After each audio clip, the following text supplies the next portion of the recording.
Tamil Nadu than the BJP will do in Kerala despite batting such a long test match. So, like Jeffrey Boycott, you batted 4 days, but you're not being able to match the vote share that he will do like I mean, we'll see the vote shares also later, so, right? I don't mean to be disrespectful, but there is a case here for the BJP that they've not been able to crack. Despite the fact that the Prime Minister, after 2 big elections, the first trip he's made down is towards Kerala and to Guruvayur, indicating that I want to win this and we need to move in here and we need to seed ourselves. It's not happened. Let's see if it happens in the near future. It takes hard work to win every state. Yeah, it is. Obviously, sir. Every state can't be won in 5 years. Sir, this is the big test. This is God's own country. So you got to win here. And despite the Sabrimala misstep by the left, despite the entire, narco jihad, love jihad, the ISIS cases and all of that happening, so many issues that came in.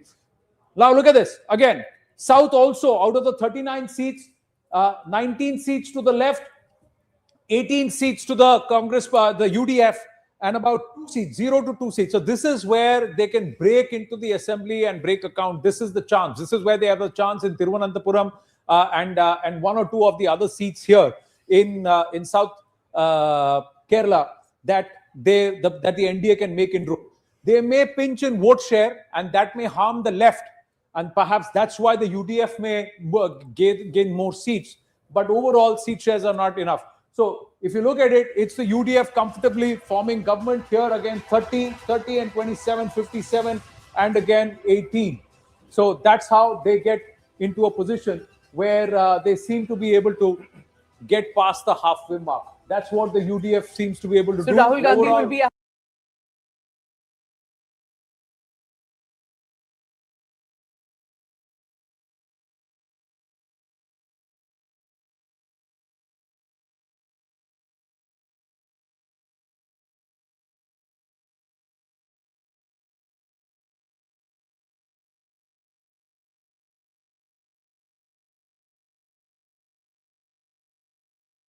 happy person today then.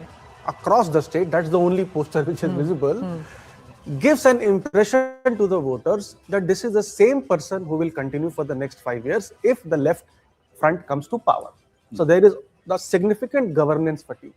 While welfare schemes are doing much better on the ground, the health and education facilities, the LDF has done well. There is also good amount of pension schemes for the widows and the old age.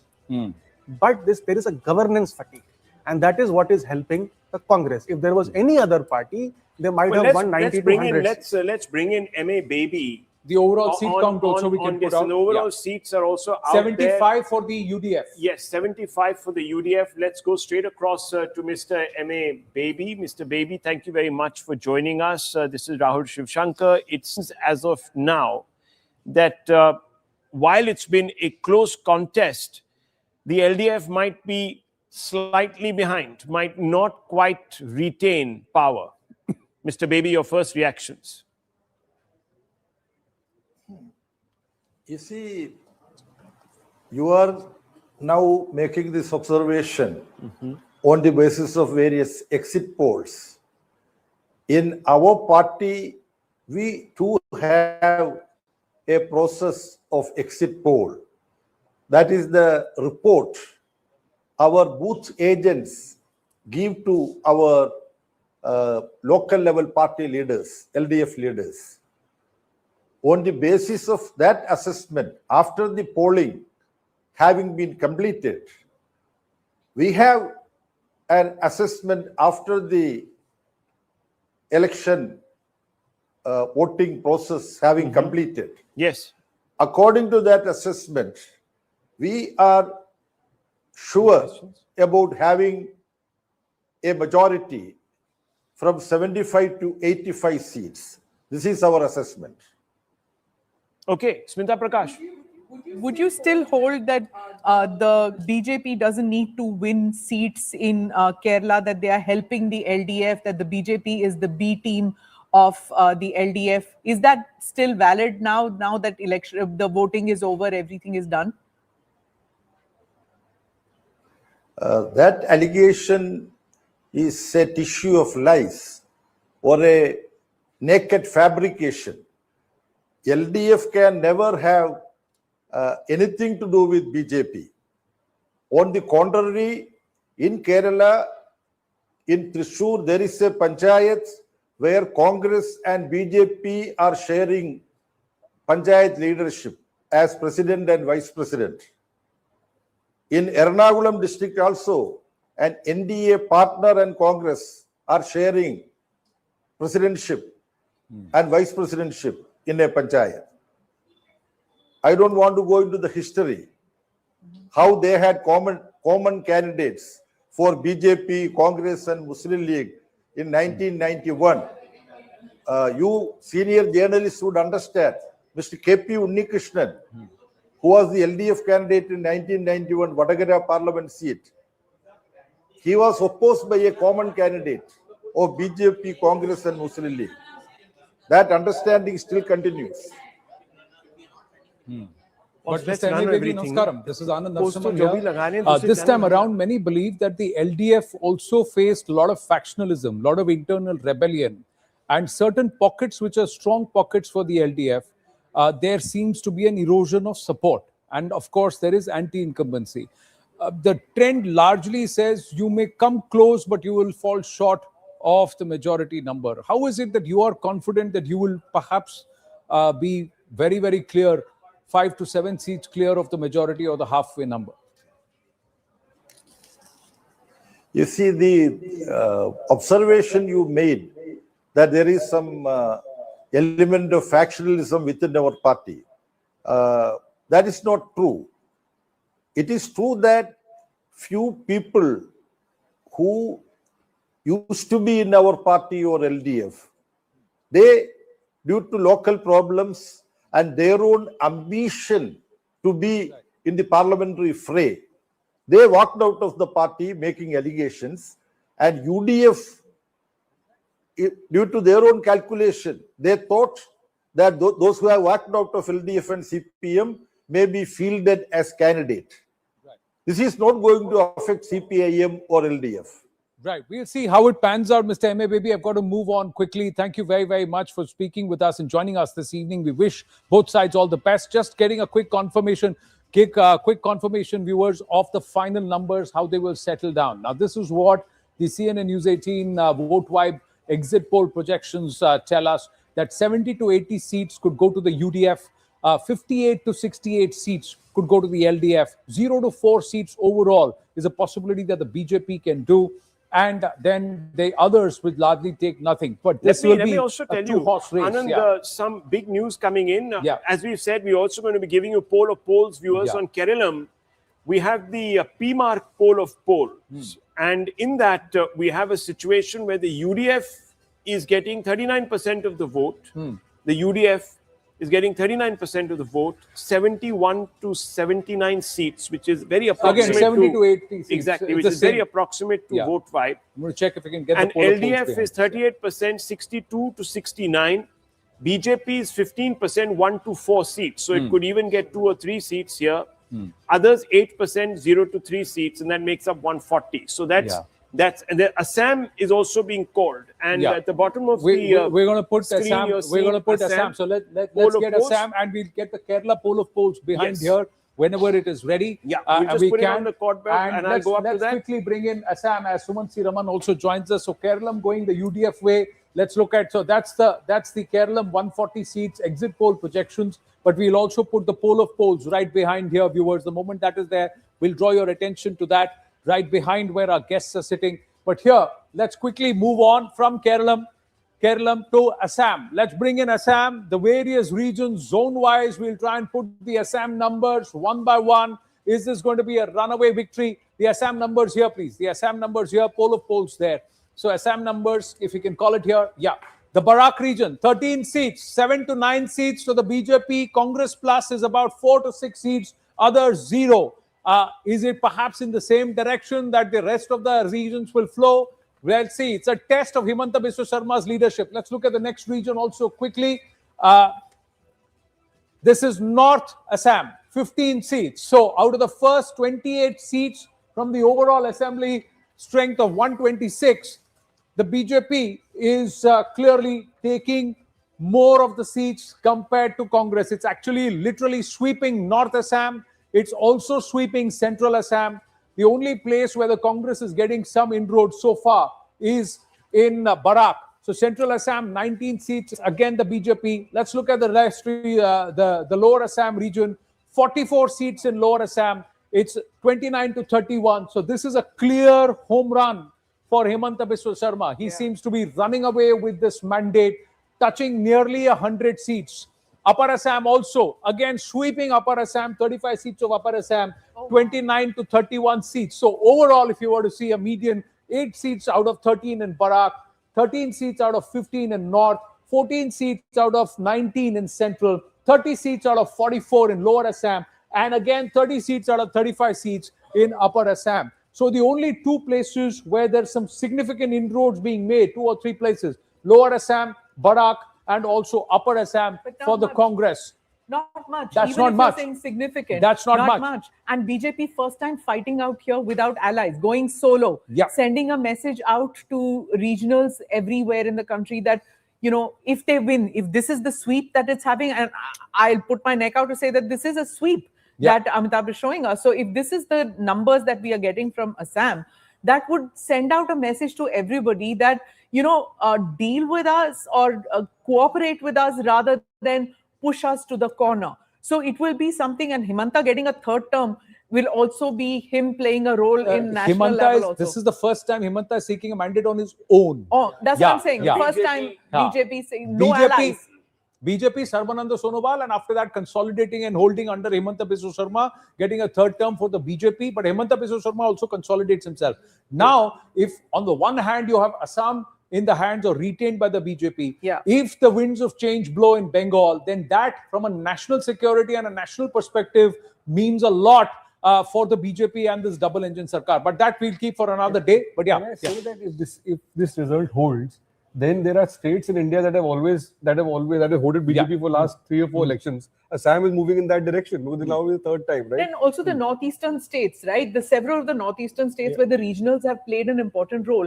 They're going to see that this is a good party to anchor on to because it results in a sweep, not just a small victory. So if this already all these Anand, parties have moved towards the important BJP in the rest of the states. In Assam also it will mean the end of the Congress. It means the NJP was problem for the never Congress. considered a possible party for governance in Assam.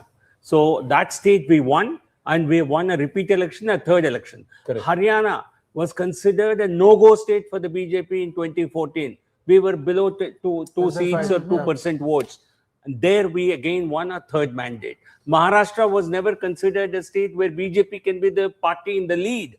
There we are in government for the third time and leading it. So Bihar, you see, as a NDA, I mean, I have to say that the BJP does do a better job retaining states where it is in power than the Congress. No, that's not easy. See, retaining power. Dr. Raman is here with us also. Dr. Raman. When the Congress is the opponent, naturally the BJP has the edge. That is the trend we've seen across the country. So, for instance, I'll give you an example. Why would states like Bengal, why would states like Tamil Nadu be more difficult to crack for the BJP? Because the Congress is not the primary opponent. So I think this is a national trend. You're seeing the Congress weaken state after state after state. And therefore, that is what is really sort of helping the BJP to sort of, so without counter the If the anti-incumbents. BJP wins Bengal, then this argument will not hold. On the other hand is that they won Odisha. They beat AAP in Delhi. Yeah. So they have won against non-Congress parties, although it has taken them more It has effort. taken them, Odisha, it has taken a very, very long time Yeah. also. So I think we have to give that. So Yes, Chetan Bhagat, as we just put out the final seats, and you can bring that in, and let's just flaunt some of these amazing graphics that have been made by our entire team. Bahut mehnat ki hai. So let's just bring in the total seat count as far as Assam. So for the UDF, as per the CNN News 18 exit poll projections by VoteWire, Amitabh Tiwari right here, it's 76 seats for the UDF in Kerala. But in Assam, it's 94 seats for the Himanta Biswa Sarma led BJP there. Mamaji has really hit this one out of the park. He said 90 seats upar aayega. He's got. No, let's go back to Assam. I was just making that mention on this because it was on the screen. Congress 27. So again, Gaurav Gogoi will have a point to prove. There will be many who would want Gaurav Gogoi axed. So how much of it will it help him or hurt his chances in the Congress is important. But Himanta Biswa Sarma solidifies himself as perhaps the pivot of the northeast to the northeast. Yeah, Yes. it's one of the BJP doesn't have too many CM brands, right? They like to have the central system where they appoint, but he's becoming now. Yeah, in the east he is.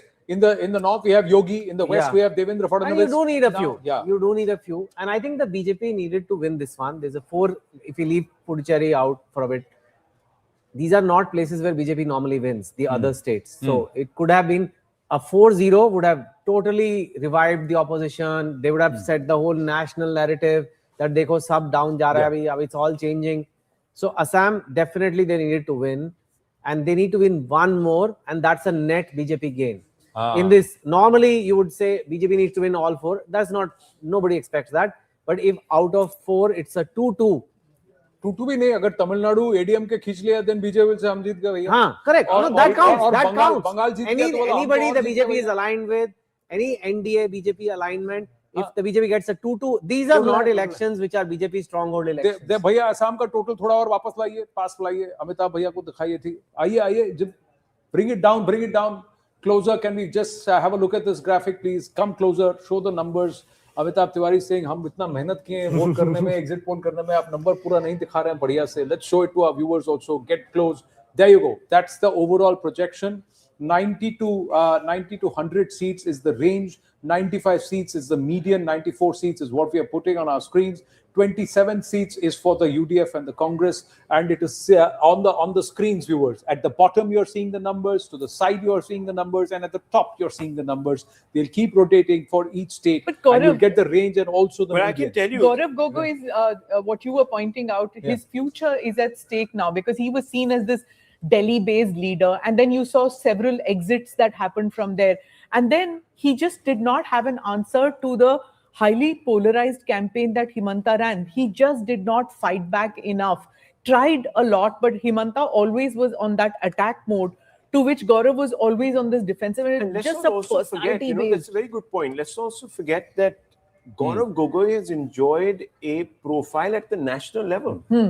So he is not Let's somebody get the who pool of polls. was being Kerala and projected Assam. only as chief minister. He was a voice of the party. So they gave him a really elevated profile, perhaps in the run-up to this election, which he hasn't done justice to. Too late also, just a year to prepare for. I don't Absolutely. know whether that worked. Well, you know, Yeah. of course, all of those things will come into Yeah. play. But after having been given this profile, you are not being able to carry your party across even 1/3 of the line. Right. That's, We'll put that's not the gonna the work. Kerala and Assam poll of Yes. polls, but we've And- got the West Bengal poll of polls. So here. I'm very curious Yeah. about People's Pulse. Amitabh Tiwari, who is People's Pulse? They've put the TMC at 177, 187, BJP at 95, 110. That's the number.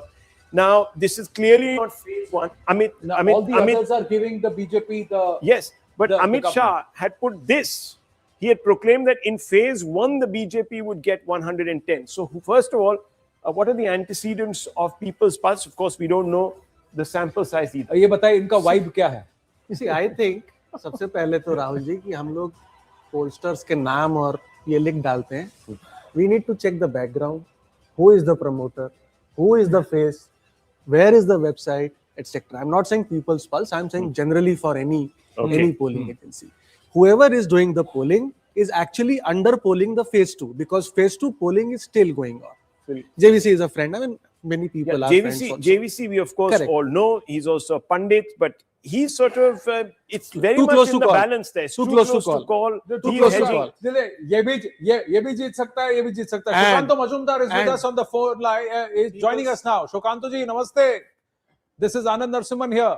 कैसे हैं आप? क्या? What is the? What is the? BJP is fine. Polling is fine. Chances are fine, sir. Polling Please tell is us. fine. BJP is fine. BJP is going to form the government on 4th of the next month, and I believe that it will be a majority and thumping majority. ये People's Pulse करके एक pollster है. They have given the BJP maximum 110 seats.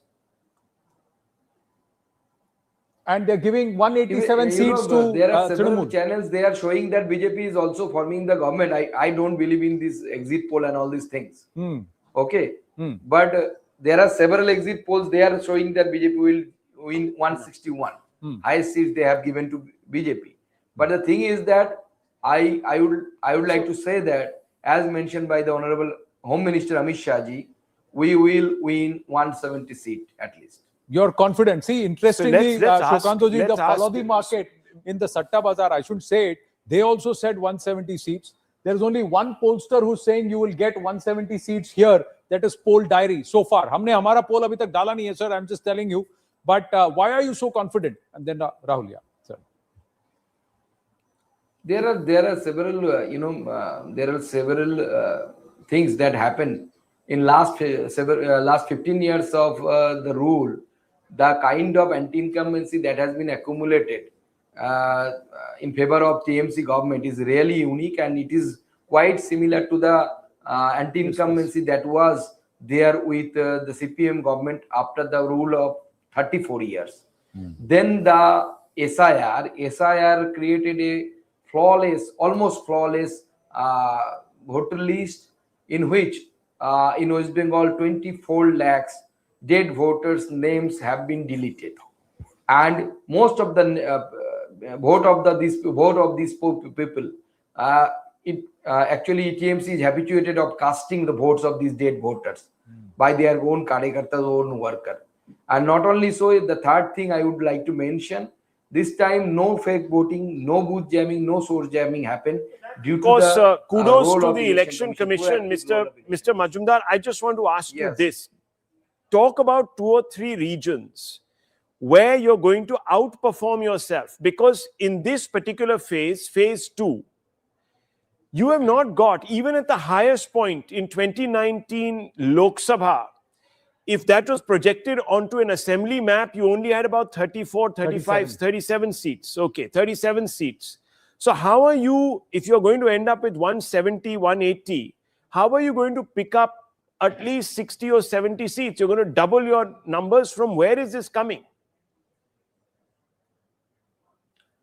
You see, there are several zones if you consider our party organizational structure. Then Navadvip zone is a very fruitful zone for us, which contain Bangaal Lok Sabha, Yes. Barasat Lok Sabha, and from this Lok Sabha, BJP will win the seats. Last assembly election, we could not win a single seat from Hooghly district. This time, most of the seats of the Hooghly district will go in favor of So who's going to BJP. be voting? Are you saying that Last there is time- a Hindu counter consolidation? What is happening on the ground that we are not at least seeing? Yes.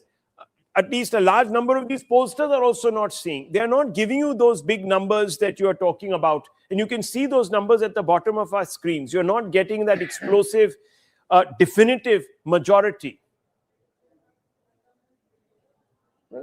I already mentioned that I don't believe in this exit poll and all these things. Even I mentioned this in those channels. On those channels, they are showing that BJP is going to form the government there. Even I told them the same line, and I am repeating it here. But the ground reality, what we hear, what we have actually analyzed, what we have observed during our campaign, the number of people those are coming in the sabhas, and the people directly they were talking against the TMC government, against Mamata Banerjee on the heart of Kolkata. It is quite unimaginable. Okay. Almost 2 years ago, Right. it was totally unimaginable. So Shukantaji. this is the kind of situation is taking. See, Mamata Banerjee and also Abhishek Banerjee have criticized the presence of central forces. They have said there is too much of dadagiri going on. But the voter turnout has actually gone up by about 20 to 25% in Kolkata, Hooghly, Howrah, and this entire region, Diamond Harbour, Rashbihari, and all these areas. So, what do you see? Why do you think this has happened, especially in the greater Kolkata region? This surge in voter Kolkata, percentage. in greater Kolkata region, yes, first of all, the credit goes to Election Commission of this country. They have taken several steps which resulted in the turnout, this voting turnout. In Kolkata and surrounding areas, people are debarred to vote for several years. Not only during this regime, even in case of CPM regime also. At that time also, the people, they were obstructed to vote. Now they have the chance. And that is the calculation. No one can analyze. Bengal, in case of Bengal, exit poll won't work because the Bengali people, they are politically so conscious. You ask people, no one would say anything to you. This is the general mentality of a Bengali people.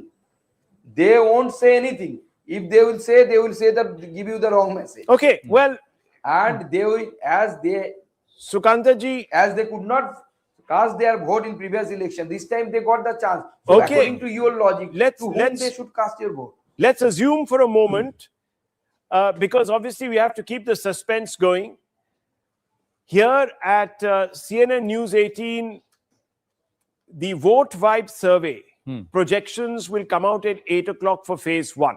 We are not going to hazard a guess on phase 2, as you know, Anand, because I think that would be too premature today. I don't Yeah. know on what basis, on perhaps 2 o'clock or 3 o'clock polling, some of the others have stuck their neck out that far.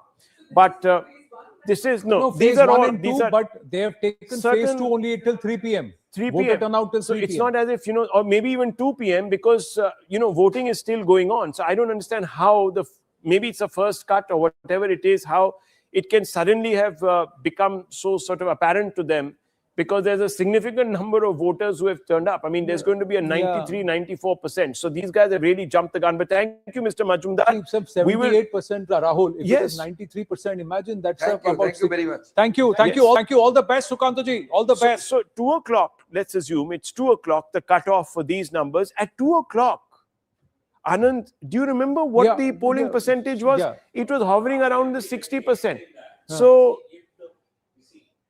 Was to be able to catch the 6:30 p.m. Yeah. early Yes. bird arrival, you close your exit poll early while polls are continuing. that's true. You complete your sampling before 3 o'clock. But there are so also- if the assumption, it's an assumption that polling pattern till 3 p.m. may not be different I from the understand. polling pattern that Statistically, happens you thereafter. can do even a poll with 10 people statistically if you've got the demographic data right and so on and so forth. But all I'm saying is that there No, are but a people 10 to coming from 13% surge in certain constituencies Yes. could change the mandate. could change the mandate. It could actually change the mandate. In think- some cases, it's a 20% jump up. I think some of these pollsters could have erred a little bit on this. Anyhow, let's just go through At some of least these. One thing we can tell our viewers, we are not rushing. We are putting out what we have put out so far at CNN News 18 are data for elections that have already polling has completed. Kerala and Assam. That's Which I think that's all the yeah, that's pollsters happened. are kind And the of- a next week will and be a half Tamil back. Nadu, which happened on the 23rd itself. So Kerala and it's Assam, that. almost all pollsters are saying this, that Assam Yes. is Himanta, Yeah. BJP, and there it is. Kerala is Kerala. UDF. Yeah, So it's all the UDF. polls will go to that. But Yeah. here, Most of what? See, this rush is abhi polling chal raha hai. Abhi bhi aapne dal diya. You've just rushed and look at what they put. See, again, if you look at it, we've got Could be Chanakya anybody. strategies, which has come. So almost all of them, This except for apparently one. is not today's Chanakya. This is something else. This is Just Chanakya strategies. So except for People's Pulse and One India, which are identically giving the same numbers. Yeah. अब तो भाई ये तो कुछ और ही है. This is a different story altogether. ऐसा लग रहा है copy yeah, so paste. these two are completely, well, yes, copy They, paste they're for each actually other. they're mirroring each other. We but don't they know are who these completely pollsters out are, there. but they're mirroring each other. Except that this is a bit yeah, weird they- because I don't see how this can be 125, 140, 146, 161. This is Matriz now. Matriz is saying 161 And- by BJP. Again, 171 poll diary BJP. Yes. Chanakya strategies 160 BJP. JVC again 159 BJP. Although he's hedging his bets there. And then People's Pulse, which says BJP 110. So this is the outlier in this case. The rest are actually showing that BJP has a chance to form government given their early assumptions. Chetan Bhagat? Well, if the BJP gets this, they've got the East. Ho gaya bhai. The East is done. From Odisha, Bengal, Assam, everything. And I think looks like they will. Because so many polls are there. I don't know People's Pulse. And anyway, 3 anti-incumbency. And they've really been trying to get... Yeah. That is the contest of the match of the match. What do you make of these? What do you make of some of these numbers? We Abhijit have and Abhijit Mitra. and Mitra Namaskaram. also.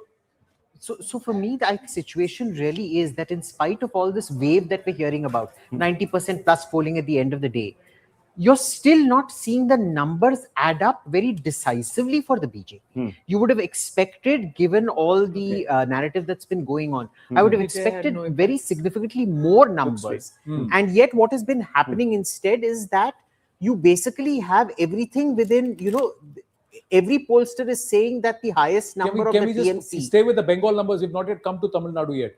We'll come to the Tamil Nadu higher poll of than polls in a bit. TMC could be less than the BJP numbers. So I still think this is very much up in the air. Basically, the polls have brought no clarity. Polls have brought no clarity. That's an interesting one because fundamentally, we have been told by Amit Shah. Now, I know that Amit Shah has got it wrong in the past, and I would probably want to also hear Dr. Raman's view on it and Nalin's view on this.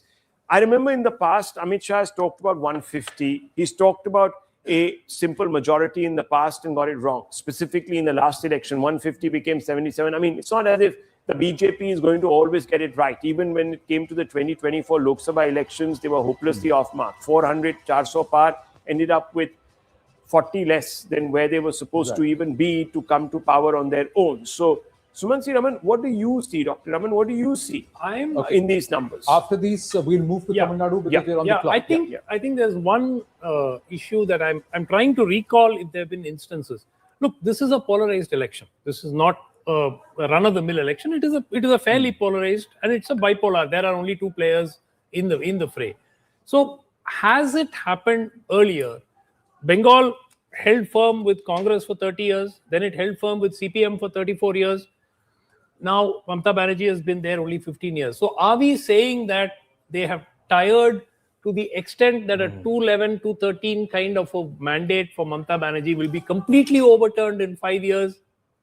I don't know. Clearly, one of the voters said this morning, he said Durniti. I want to add to what you're saying, sir. Yeah. So Bengal, historically, since the early 70s, has always given very decisive verdicts. Right. So now if you're seeing this result, which is showing neck and neck, this means that people are, at least the polls are not able to make up their mind. And it's too close to call. Because it will be one way or the other. It's not like this kind of result is very hard. And to our guests in the studio, we're going to pause Bengal for the next 52 minutes and we're going to go back south towards Tamil Nadu. Two Tamils who also are, both of them have their vote there. You see, exit polls tend to, in keen context like this, they tend to hedge their bets. They don't, you see, Bihar, all polls gave 150, 160. They picked NDA as the winner, but nobody gave us the runaway victory that we got, 202 seats. So polls, they want to go in the same direction, sir, but road bahut lamba nahi. They want to play safe. They play safe, and at least one pollster, this exit poll person said that in Bengal there's a lot of fear. 60% of people who come out say, sorry, we don't want to participate in this. Right. Okay. Let's look at the Tamil Nadu poll of polls. Let's look at the Tamil Nadu poll of polls and then we'll get the CNN News 18 exit poll projections. So the Tamil Nadu poll of polls, as of now, all right, we're putting our numbers. 234 seats. This is 113 to 100, 103 to 113 to the DMK. The edge is with the ADMK. The NDA has the edge here, 114 to 124. So they are very clearly, comfortably sitting very close to the halfway mark.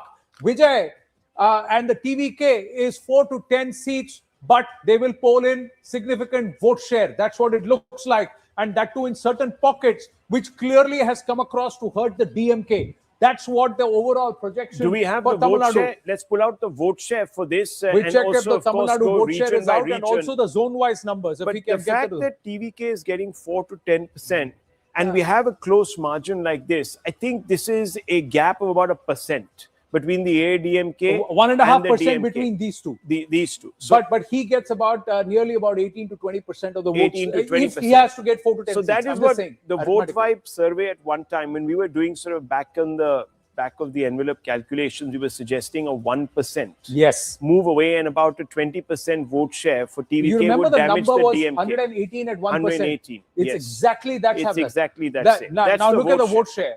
So the vote share is 40 and 39. 39%. And look at the TVK vote share is 16%. And we were at TVK at 15%, ADMK at 1%. Let me just add a devil's advocate caveat here. Because this is statistically in the plus minus 3% error margin viewers.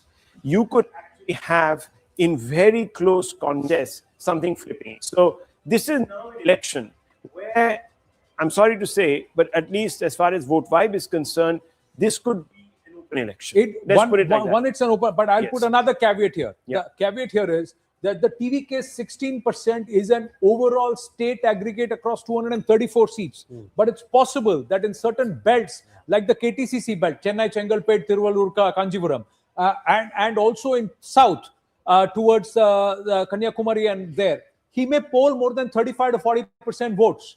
And that's the concentration which would actually hurt the DMK. So let's just go back to the seat 1% share. difference here. Let's go back to see. Yeah. The seat Can we go share, back to the because seat share? we were on a show last night, Dr. Raman and myself, and Dr. Raman's prediction was that the TVK, beyond perhaps Vijay, might struggle to open its account.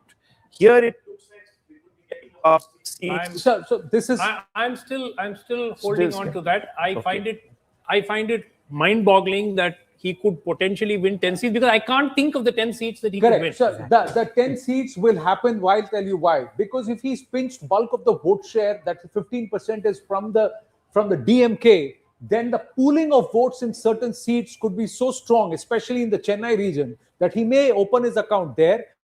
Plus, he may win the 2 seats that he is contesting on. Look, he could win his seats. The But 2 seats. beyond that, 2 seats and to there. get Yeah.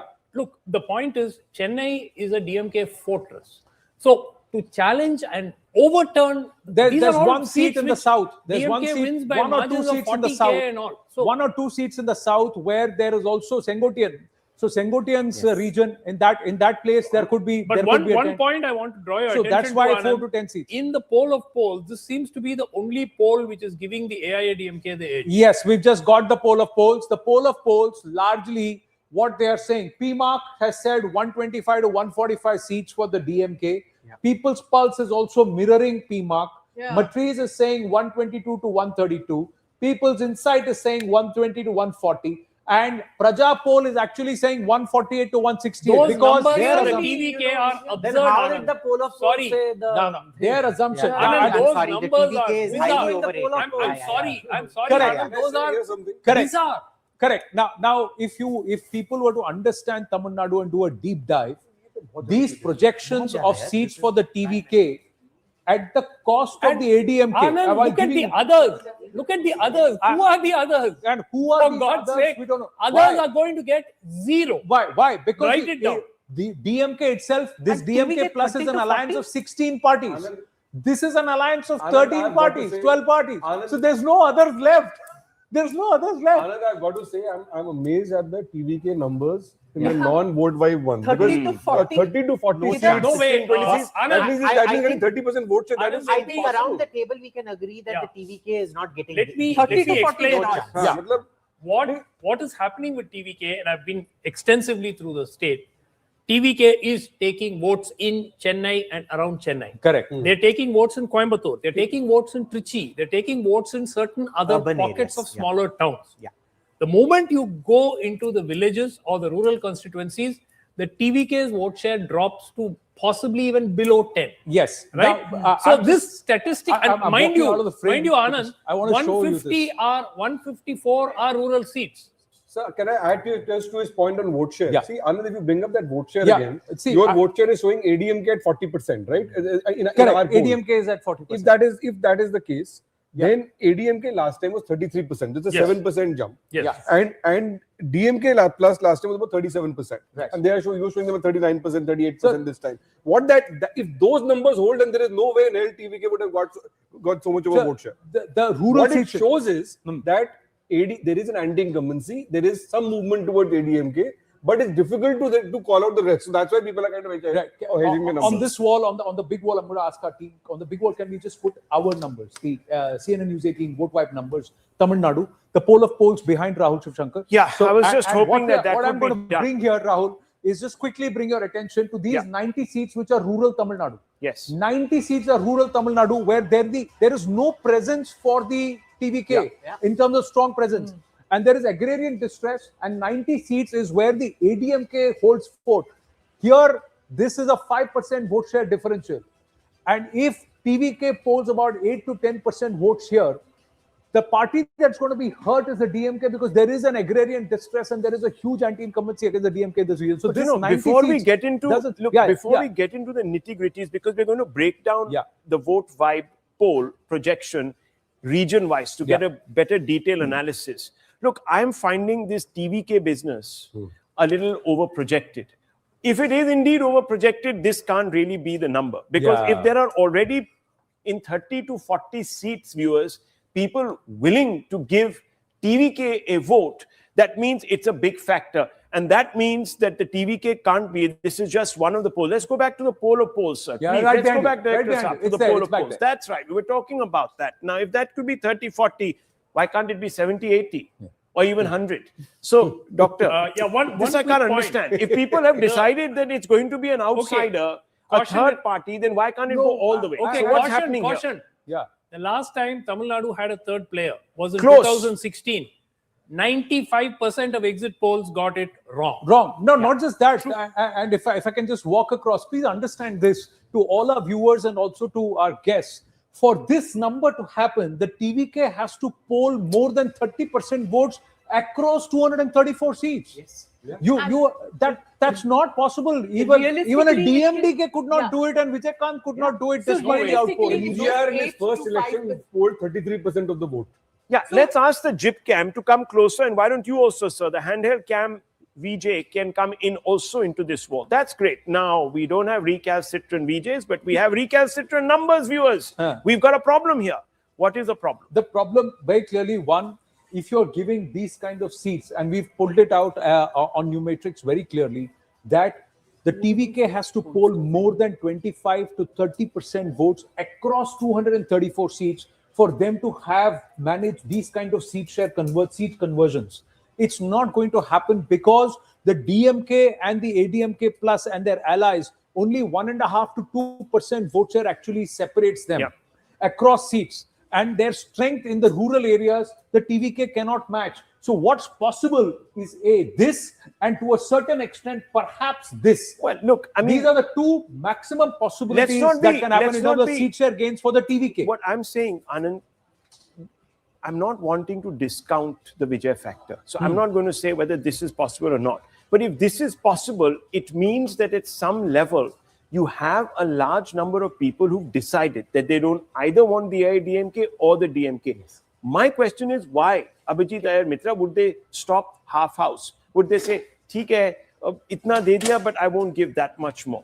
Why do you think that would happen? So look, there is definitely fatigue out there with both parties. This we can all agree to. And if you look at Vijay's line, at least in his Tamil speeches, what he's been saying is, see, he's playing very innocent. He's like, you've given both of these guys a chance and they've both betrayed you. Why don't you give me a chance? Yeah, I'll make mistakes, but then I'm the complete outsider. I don't have any insiders around. He's playing that card, right? And that's a fairly powerful card to play. My issue is many, people, myself included, I don't vote for innocent people. I vote for harsh, ruthless people. I do not like voting for innocent cherubs. So this is one issue. The second issue, I want you to look at these numbers out here. They're not very different from the last election. Yes. What is the great thing for the ADMK here is that the voter percentage seems to have recovered from the 2024 Lok Sabha election, which was abysmal. That was something like a 2:1, 46% is to 23% difference. And the 2024 parliamentary base is a wrong base to take. NDA fought separately. Yeah. If you add up the ADMK and NDA vote, they led in 82 constituencies. My point is, I can't see the NDA go below 82. 82 was possibly a rock bottom in 2024. They were routed. They didn't win a single The seat. other thing is, Not below to say 82. that Vijay has pushed the them down other to thing this, is, some of not these polls below are saying 82. It is unrealistic to expect that Vijay has pushed and them see, down. and also the ADMK on its own, even in its worst, in all its years of existence, has never gone below 61 seats. So that's one point. They've got a solid 22 to 23%, 24% vote share, which is unshakable. It's the incremental that changes the discourse every time. But if you're trying to say that this and this is possible, it cannot be at the expense of only the ADMK. It has to be at the expense of also the DMK, and that seat share will actually come down Well, far there much was a more scenario. if there because the vote share across seats is going to go But up. Anand, for there TVK. was a scenario where we used a 50-30-20 ratio. Yeah. And we showed how that would have dented the AIADMK also in that ratio. Correct. But So there is the possibility. I'm saying that qualitatively, I'm trying to fix on some of these polls which seem to suggest that TVK is good enough to get 20% of the vote, but not 35% of the vote. So I'm not understanding. If the voter is so split in Tamil Nadu, I don't think they're going to waste their votes on somebody who's not going to make a material difference to the overall result and bring back the party that they actually don't want, because there is anti-incumbency. So it just doesn't logically add up. I'll tell you what the problem here is. I think the numerator has changed, but the denominator has also changed. That's Yeah. Because what has happened is Vijay has not only cut the DMK votes, he has also cut the ADMK. ADMK. Because see, the DMK was always a ideology-driven party. Yes. The DMK. The ADMK was born as a personality-driven party. Exactly. When you don't have great personalities like MGR or Jayalalitha leading you, and EPS, is a bit like what's our Iranian king? Reza Pahlavi sitting in Iran. When the Americans bomb Tehran, then he comes out. The rest of the time, he's quiet. EPS is like that. He does nothing through the 5 But years. they've run a coherent But campaign. look, the campaign, I think he's run a so. wonderful Compared campaign. to That is great. 2024 But when you they have fought to be separately. seen. You have They've to done be a good seen campaign. throughout. You have to be seen throughout. And see, Jayalalitha was incredible at that. She beat that, the pendulumic swing that we saw happen. So when in you Tamil don't Nadu. have a 2016. personality-driven campaign, I think And- Palaniswamy has done a good But job. here's the issue. Vijay is a personality-driven party. He is going to take more personality votes than he is going to take ideology. And what So happened that's to the the young larger voter. narrative? Yeah, What I happened, Dr. Raman, to the larger narrative? And I'll come to you, Chetan Bhagat. What happened to that larger narrative that, well, it's a one-man army, the TVK, built around a personality but not a cadre? There are booths where there were hardly booth agents to be found in rural areas. I've spoken to so many people in the village side who said, look, there were only two parties sitting in the booth agent as booth agents. TVK didn't have. And look, the point is, I think that somewhere the pollsters are getting carried away by the hype. Yeah. You look at it, you look at Instagram, you look social media, Facebook, you don't see anything except DMK ads and Vijay. No, see, Right? there is no. So, it's- and the voter is also extremely vocal. Just- Normally just- there is a silent voter who keeps quiet. Just one point. Rahul made a point that let's say he pinches 50% of his votes or 50% from DMK or ADMK, 50, 30, 20, and 20 from the others.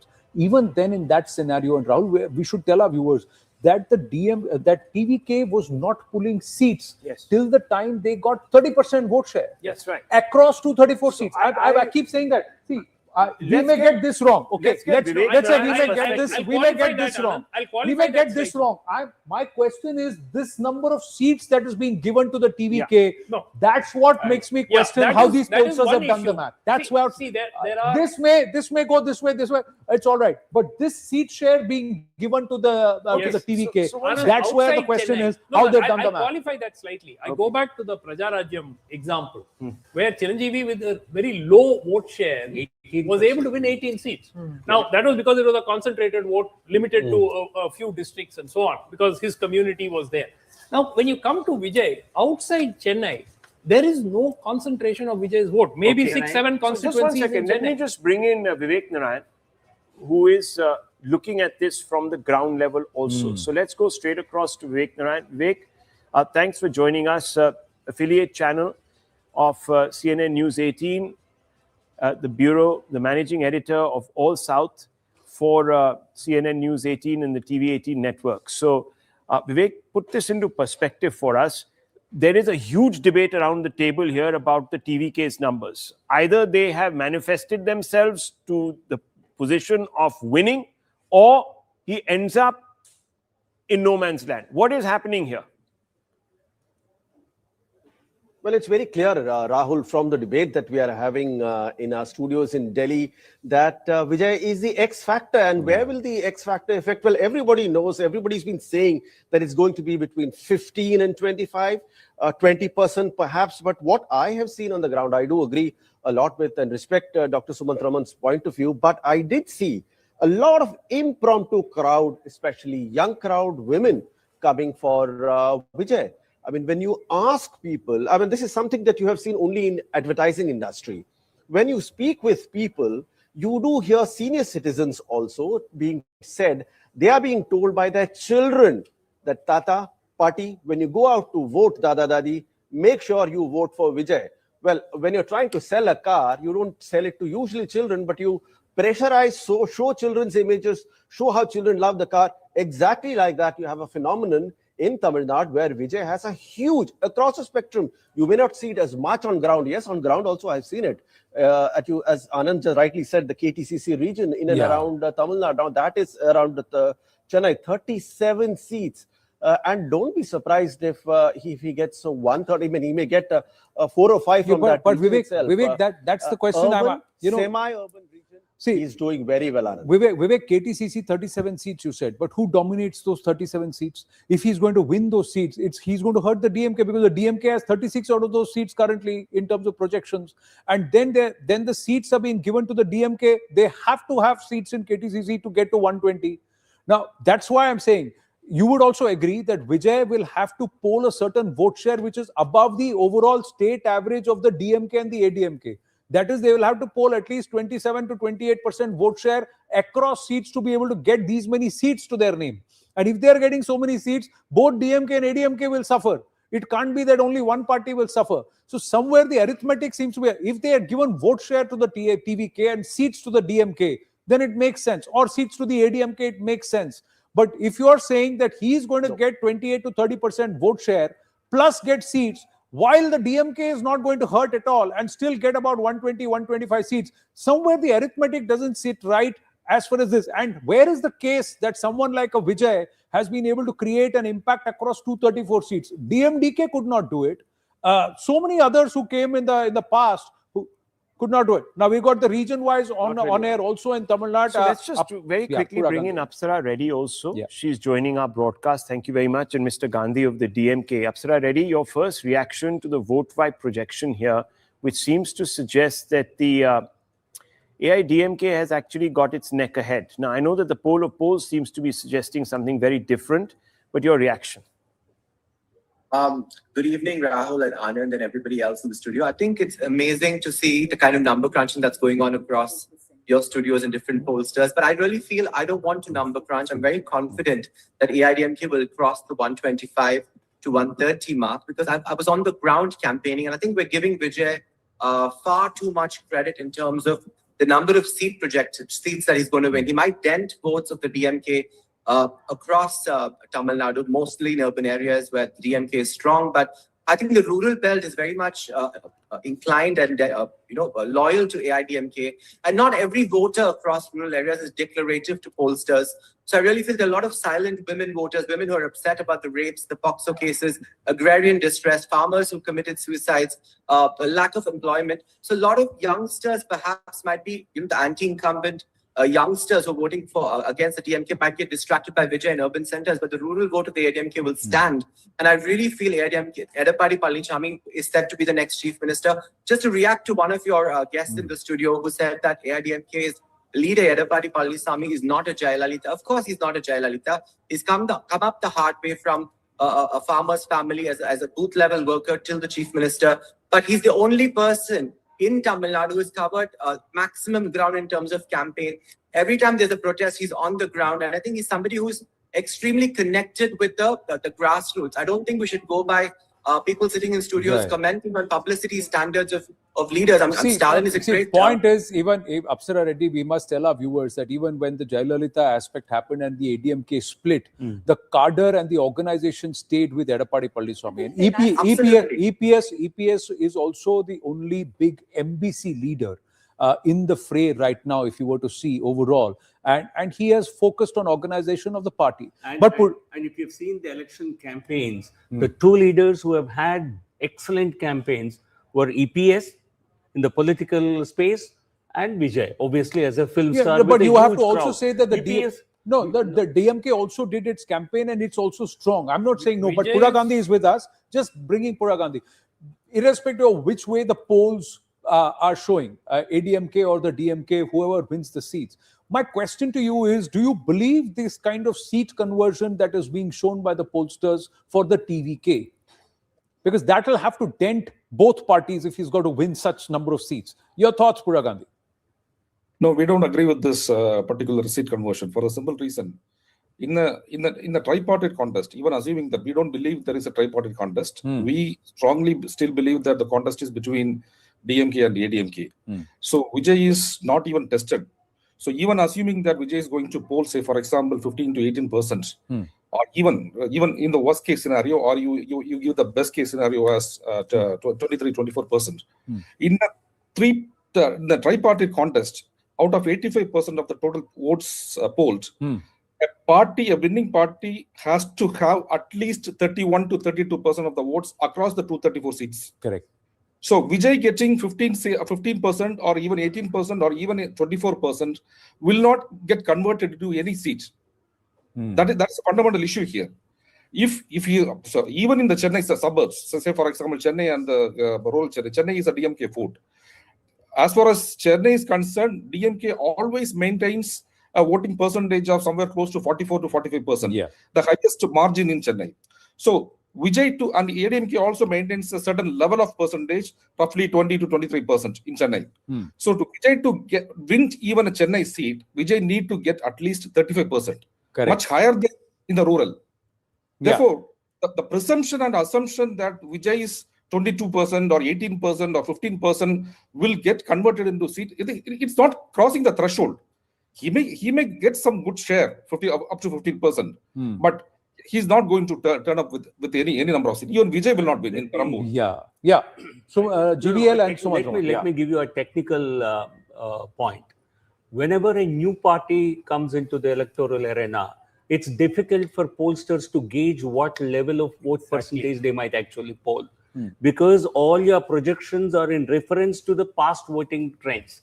So when you don't have anything as the past voting trend, whether you will end up at 10, 15, 20, it becomes difficult to gauge. So therefore, one of them is right. I don't know which one of them. But I will not rule out anything. Yeah, arithmetically, Anand, there is a threshold for conversion into seats. Chetan Bhagat, Chetan. You know, Tamil Nadu, like he said, is missing its movie stars. MGR, Jayalalitha is gone. It's a land of Rajnikant. They see them as gods. They see them as more than God. They need it. And AIADMK is not giving it. DMK cannot give it. So here comes an alternative. Exit polls are predicting 19%. Compare it to a Prashant Kishore who didn't have. What was missing? Prashant Kishore didn't have the stardom. To be fair, Udaynidhi has acted in movies. Okay, but you can't compare Vijay with any actor. You can compare Udaynidhi, you can compare him with even Vijay Kant. He's far bigger. But whether he will convert into votes is he will. Because for a voter for the youth who doesn't identify probably with Dravidian politics, who has never seen Karunanidhi and that doesn't identify with that, who doesn't identify with even the cult of Jayalalitha, for them, this is a new kind of a phenomenon out here. Yeah. So I can quite understand that they would want to vote. Will they vote so phenomenally large numbers? Because, as someone was saying that, why is every voluble voter a TVK voter? Yeah, so this is the what I'm silent saying. voter is supposedly My an point AIADMK is, voter. You never Dr. know. Raman, my point is, if there are people who have made up their mind that the DMK is not their cup of tea because it's let them down for whatever reasons, the AIADMK is a non-starter, then why wouldn't they go and bet on TVK whole hog? Yeah, that's why would you have a Look, situation? Rahul, let me tell you this. A week before the election, there was hardly any talk of Vijay sweeping the polls and so on. True, last right? minute it happened, yeah. On the day of the vote, people started saying that I voted TVK, and then the buzz sort of started, with, so many people are saying we voted TVK. So there, what, my child asked me to vote for TV. That kind of a thing was what was spread. Is that enough are they just the voluble voter? One other point I just want to add, Anand, there's a JVC poll which is now given 128 to 147 to AIADMK. Yeah, so let's add the JVC. So that JVC poll to the. So can I just add quickly to what Dr. Raman said? See, we have to understand from a BJP national perspective, the very fact that you prevented the DMK alliance from even crossing the halfway mark would be seen as a victory. I just want to quickly come in here. Do we have all of this while we are in immersed itself in Tamil Nadu? Just some big news coming in. Gyanesh Kumar, Chief Election Commissioner of India, has complimented voters for posting record turnout in Bengal. Yeah, so phase 1, phase 2, record turnout. It's 91.41%. And he says highest ever percentage of polling in West Bengal in both phase 1 and 2 since independence. Chunav ka parv, Paschim Bengal ka garv. So the pride of So phase 1 and phase 2 mirror each other, almost mirror each other. Of course, this phase is slightly less than phase 1, which is 93%, I think. So 93 and 91%. But fundamentally, it's phenomenal. Rahul, repeatedly on your show, I've said this, that, the leaders of these opposition parties going on pillorying the election commission, the people of the country have absolute faith in the process as well as the commission. Now, coming back to Tamil Nadu. I disagree there. They have faith in the process overall. That is also coming. And see, there are a lot of questions for which there haven't been answers. I'll give you a simple example, Rahul. Tell me the number of people who voted in Tamil Nadu, number of actual votes cast in each constituency. Is that a secret? I understand what you're saying. There have been protest against the election commission. Is it not the duty Did of the you election see- commission to put that data? Where that do you data see? will be out. Did anybody go? I don't agree. 23rd people Okay. voted. Today is 29. Where is the data? Let's go back to Tamil Nadu because our focus. coming Let's back. go to I- region-wise. I'm working Anand, let's go to the region-wise. Region-wise, I'm yes. just putting out something here for our viewers to also grasp why we are saying, and the question exercise. I got nothing against Vijay or the TVK. I must say that I'm a huge fan of Vijay, viewers. The point, the whole exercise of understanding this deep dive of the arithmetic conundrum or the complexity of Tamil Nadu started with this question of how can Vijay win? What does Vijay and TVK need to do to win? And let's start with just rural Tamil Nadu. 90 of the 234 seats come from rural Tamil Nadu, and Apsara Reddy, Pura Gandhi are there. Look at the hold that these two parties have. They share 86% of the vote share there between the two of them. So if Vijay has to win, and this is the benchmark, Pura Gandhi also said the same thing. Vijay, if he has to win, Vijay has to, across Tamil Nadu, needs to get at least 28 to 30% votes across every constituency to get to certain number of seats, that is 30 seats. There are somebody who are giving 10, 12, 15 seats. That means he has to poll, and this is what arithmetically it says, he has to poll in about 100 seats. He has to poll nearly 40% votes to be able to hurt these two, because he has to pinch 40% from these two. He has to go above them. He has to go above their vote share, or he has to bring them back. Now, if they have to be brought down to 30% here, 30% here, he has to pinch 15% from both these people. Now, if that happens, their seats will also come down. They won't hold on to these seats. So this arithmetically, this happening, and that too in rural Tamil Nadu, TVK has no presence. So let's just go and rural see Tamil Nadu, this whole region, things. TVK has no presence. No one understands all of that. But look, there are certain pollsters who are casting certain votes, right? So let's have a look at the region-wise in vote vibe and get a sense of where these votes are coming from, and also the vote share, viewers, because that's one thing we haven't talked about. The vote share sometimes can give you big clarity on what's really transpired. Okay, let's look at the region-wise numbers. If we can call Tamil Nadu region-wise, and we'll show you where the gains are. I've not looked at the numbers, and I'm just saying that it will be in KTCC and in South where Vijay will make a dent. Let's look at it. 19 to 21 seats, DMK, because anti-incumbency, his campaign was against Stalin and DMK in KTCC, and that's where he is getting 3 to 5 seats.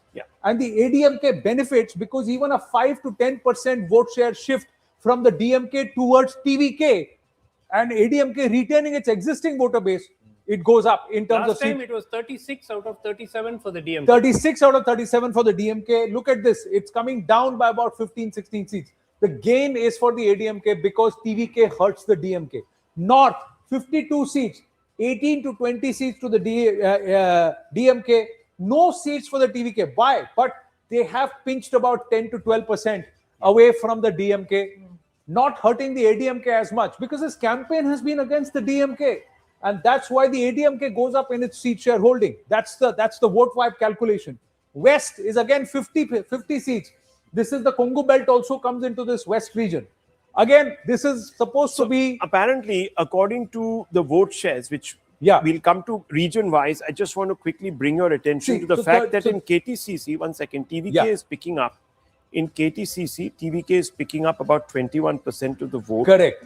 In the north, picking up about 15%. 15%. So no seats. 13.9% in Delta. In Delta. So in no South, seats again. 16.7%. South in against, West, let's picking move to up, the next region. let's just pick in West, picking up 14.6. Can you move forward on Delta and after that bring South in also? That's right. So we'll bring the South. Let's bring South in also here. So there is traction only really in the KTCC belt where he's got 21% of the vote. Everything else KTCC and there will be some traction in the South and in the Delta region because Delta is just north of Chennai. South is 16.7, which is, you're right, which is the second highest after KTCC, but by a big gap. Now, the interesting thing is, in Christian voters, among Christian voters, 23.5% of the vote. Muslims, 13.6%. And upper caste Hindus, 19.8%, OBC, 14.6%, STs, 15.7%, and SCs, 16.5%. Right. Now, the upper caste Hindus largely in the KTCC belt, Christians in the south, KTCC belt, Muslims are coming again in the south and some in the west. That's where and of course in the KTCC belt. See, this is where he's gaining his seats. Where are the other seats again? Look at North. This is again about 140 seats. Can I come in, please? No.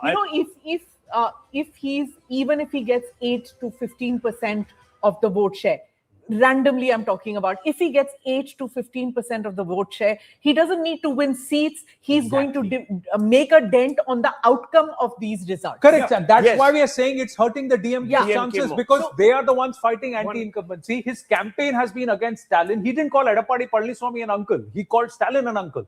So the jibes were against the DMK. That's how the. But he could always, in a post-election scenario, he could go with them. He's not made clear who he will Where go. he goes around is a different. I'm looking at the projections. I'm looking at what the other pollsters are done. No, I'm explaining the logic of vote wise. Uncle is not an insult. You know, it's not Twitter. I mean, William, you should know this. He's used the term Tiya Sakti, evil force for the DMK. The entire election, he has called it a battle between Tiya Sakti, which is evil force, and Tuya Sakti, which he calls for himself, which is a pure force of good. You remember Arvind Kejriwal's first election in Congress? So that kind of narrative he has said. This is the IPAC playbook. The point is, Anand, we'll see on 4th. Those seats in the South and Delta. I mean, look, I've gone through 234 of those seats. South, the seats that the Christian seats, DMK, Congress combined wins by 40,000, 50,000 votes. So this time Even they may if win by Vijay 20,000 votes, even if there is an erosion, but they will still win. Because the polls in these seats are so strong. So that's why this math done by some of the pollsters, because I've spent time in Tamil. I'm invested. I'm a Tamilian. So I've tried to understand what's going to happen. Can there be a three-way race at all? And that's deep dive, and that's why it's bamboozling those seat shares that have been given. And how pollsters have done that math is something that I'm trying to understand. The point was made about Kejriwal by Chetan. Kejriwal in his first election had a 28% vote share. We gave him about 28 odd seats. He had a higher vote share in the next time when the second time the election happened. But Delhi and Tamil Nadu, of course, are apples and oranges. No, but that was also because, Nalin, he could win substantively with about 28% because there were two other equal polls in BJP and in Congress. Congress was the dominant poll. So basically here you have a situation where with 28%, you're seeming to suggest that he is not going to. So the point I'm trying to make is that the threshold in an election like Tamil Nadu historically, the threshold for winning seats is much higher.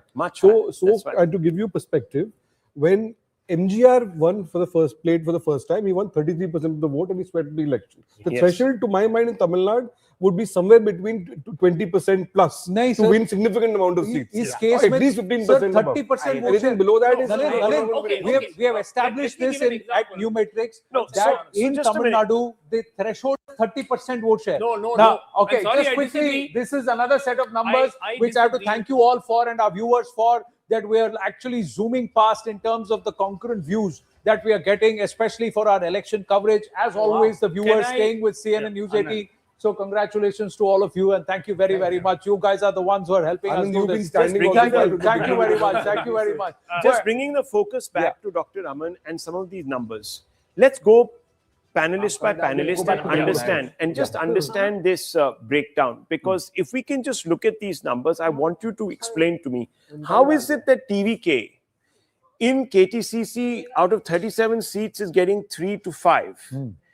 Yet is significantly damaging DMK and is not seen as an alternative even when it comes to the AIADMK. So either he should be in second position, or he's such an outlier that fundamentally he doesn't really dramatically change the status quo except for denting the DMK.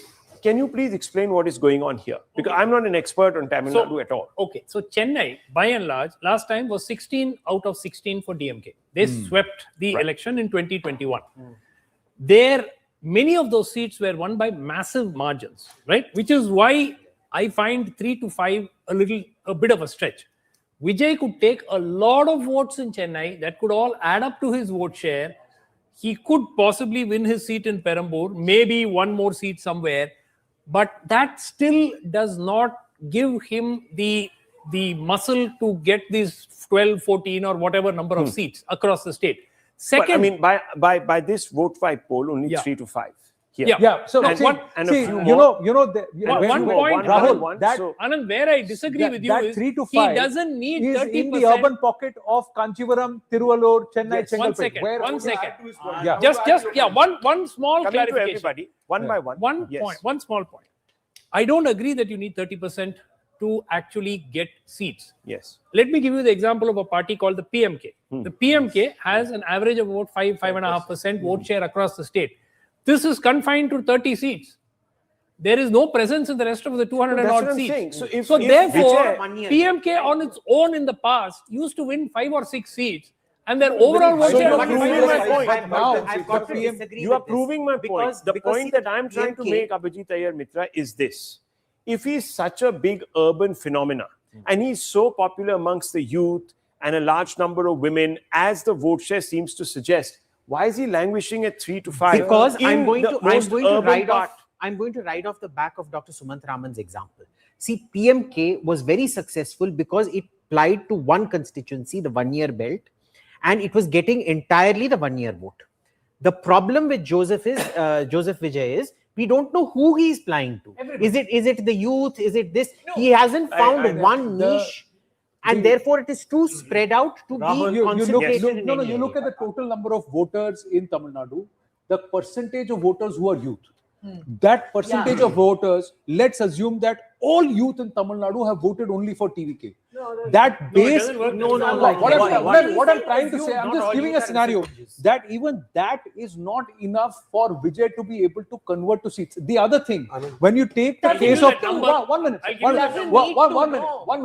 when you take the example of PMK, DMDK, or some of these smaller parties, what happens is they fight in alliance across the other seats and they contribute to each other. Now, PMK is a case 30 seats only. I'm talking about 20 Yeah, years back. but They here, contested alone in one. but sir, here TVK was not fighting 30 seats. TVK is fighting all 234 seats. They're fighting it alone, and that's why they have to actually buck the behemoths. Now, what? That usually does not work. Let me. Like Okay, pride in okay. Gujarat. Now here is another outlier. Axis has come out and said TVK is winning this election.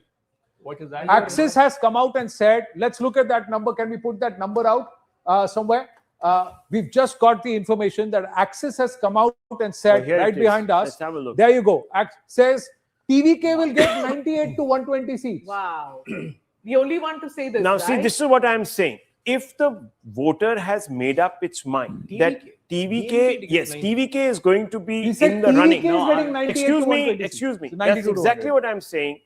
Here is where, if one were to believe, if one were to, if one were to believe, It keeps showing. No, it keeps showing. No, So no. both are It getting. flips again, and No, now no, it maybe says both are DMK getting. 92 to 110. okay, It's not maybe possible. maybe Yeah, there is, because even maybe there Vijay is won't something wrong expect here. that. Yeah. Even That's what I'm Vijay- saying. I mean, if No, there he's was such already a, if, started working gentlemen, for his 1 minute, please. If there was such a big wave for the TVK, it would have reflected across every poll. If there was such an anti-incumbency raging wave against both the AIADMK as well as now, I don't understand what's going on. You know, Something you know happening. what's happening here? They are Are saying you that the factoring in ADMK is Seema at all? routed. 1 minute. No, 1 minute. What they are saying is that a 40% vote share of the ADMK plus is routed and that entire shift has happened to TVK. So the DMK has its vote and all And the ADMK Yes. NDA votes have got. I'm not So buying that's that. So here it I'm not is. buying that. Gentlemen, here it is. There are DMK. polarized- I think there's a typo. somewhere. Okay, no, it's not. It's No, not. it's I've not. just okay. One 234 second. I've just got it up here. Correct. Why don't we come and we just show it here? This is what the number is. This is Access My India. Access My India claims to be, of course, one of the most accurate polls around. So here we have it. Here you can see the DMK is at 90-110. Vote share is 35%. The TVK 98-120. Vote share 35%. AIADMK 22-32 with a vote share of The just total still don't add up. 23%. Yeah, But 234. out of This the is race, massive still. out of the Whatever race, it is, NTK it is just a very big 3%, number. Yeah. and others are 4%. So this is the outlier poll, but it clearly suggests that there it is. So Yeah. it's on our screens right there. Now, viewers, this is what we're being told. 90-110 is the DMK. We have the TVK that is in the driver's seat. It needs about 114. If you take a medium of that, you'll probably be at about 110. So just a little shy. And then you have the AIADMK with 22-32. So it's a medium of that is about, what would that be? About 26. Yeah. And here, unfortunately for the DMK, they fall short of the halfway mark. So it's TVK all the 100 way. seats. That's right. And Vijay becomes the chief minister, perhaps the first actor after decades. Are and you willing to decades. accept that the entire ADMK vote has transferred to TVK? Well, you know, anything can Yes, happen. I That's what I'm can't. trying to That is say. the effect If that that is also- the they are assumption. missing Jayalalitha, they are missing their movie star leader. No That's way. what they want, No and way. they've got. But I It don't. seems improbable, but every time in elections I've seen that No, this is cannot Arvind- happen. It cannot. Sometimes It cannot. things Sometimes do whole happen. scale Yeah. vote No, transfer. but he's this qualifying it. This is He's saying that the unpredictable can happen is what It's he's up saying. in there are- Delhi. sometimes Delhi, it's- same thing happened. AIADMK will come Congress. They will give him the support, and they will make the so It here is you one have a for situation- sure. No, He yeah. is converting votes into seats.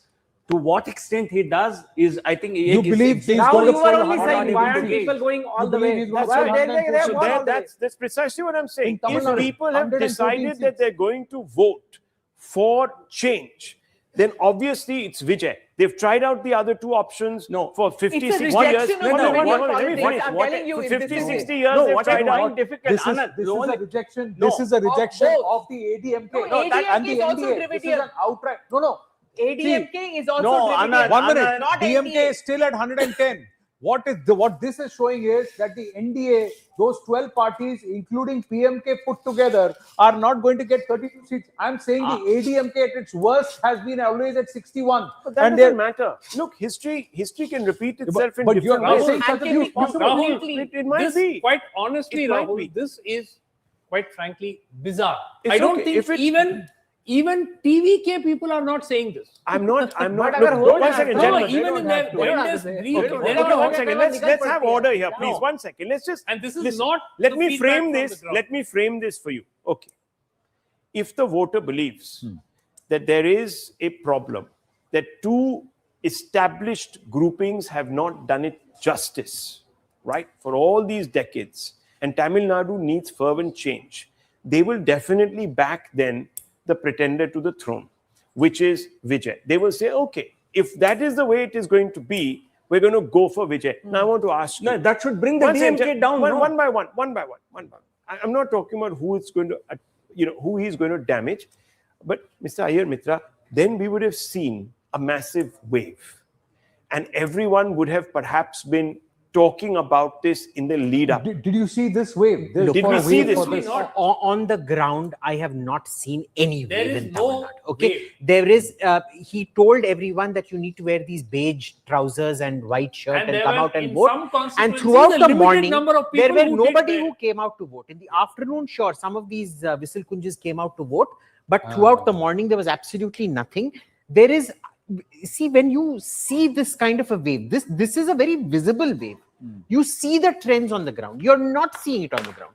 EPS, for all his faults, is not that incompetent to lose in such a spectacular fashion. And he drew massive crowds. And he drew really massive massive crowds. crowds. Like we said, But he that might was have true. been That absentee was during true the of the 5 years, but his NDA campaign in was the fantastic. Lok Sabha elections also. Massive You crowds. know- Annamalai was mobbed by people. There was a massive surge of so-called attendance at the rallies, but it didn't But translate into no, votes. it translated into votes. It didn't Minimum. translate into seats. No, come on. Sir, the BJP came up to say. NDA got, what was it, about 14-15% of Yeah, the vote? so The alliance got so- 18%. No, but please Alliance got understand. 18%. Please Okay. understand that the NDA, no, the BJP at that time was fighting on its own without the ADMK, and it was Okay. the first time that the BJP on its own Doubled it. across the seats got 15% vote share. That was a standalone BJP vote share. So that's But what there was no Vijay there. correct. at that What time. I'm trying to say is at that The time, third poll was the BJP. yeah, the third. So maybe the BJP that was at the Lok Sabha level, Rahul. That's what what I'm I'm saying. saying. I would love to see TVK get this 120 because I am a Vijay fan. Let's say that. But realistically, on ground, you cannot take away the might of Edappadi Palaniswamy and the ADMK. The ADMK on any given day is assured of a 26% vote share at its worst. At its worst, it's assured of 26%. Excuse me, this 22 to 32 includes PMK, Yeah. includes BJP, and mind you, BJP This does, includes 13 see, parties, much Rahul, of this it is ADMK plus. complementary vote. How is that possible? This number of axes, they have said 13 parties put together are going to get 30 seats. The ADMK on its own, if it contests, will get 61 seats. Okay, I'm playing just devil's saying this advocate. arithmetic doesn't make sense. Maybe some personalities don't want to upset the incumbent government, but they also want to see somebody else win. So let's slam dunk the AIADMK. Who knows, viewers? Yeah, One doesn't I'm know. just saying, let me ask you this in this house before we go. Tushar Gupta is also here. We're just counting down to Bengal and we'll shift focus to Bengal. Let me ask you. My campaign was pitched against you. You are the incumbent. Okay. This is the established challenger to this incumbent. If people want to vote for me, will their voter come and vote for me, or will your voter come and vote for me if there is anti-incumbency? Right now, all pollsters are saying his voter will also challenge, his voter will come and vote for me, and their voter will continue to vote there because there is no, despite the anti-incumbency. This logic is somewhere it defeats the whole thing. And ADMK alliance never, NDA never took on TVK for TVK voters to mobilize in his favor. Correct. The DMK fought this campaign against Vijay. Anyhow, they took on him. The outlier poll right now that everyone is talking about, which has become the national talking point, is the Access My India poll because of this very polarized projection. We are also That- an outlier. that- Vote that wipe puts- is also an outlier called Yeah. ADMK as the winner. So now, Vote Wipe and JVC are the two outliers. No. yes, Yeah, well, JVC is not on the list. No, not JVC. Access My India because he's calling TVK. That's a That's a bizarre outlier. Yeah. But there So- are, if you look at Can Yeah, I just, quick sure. point.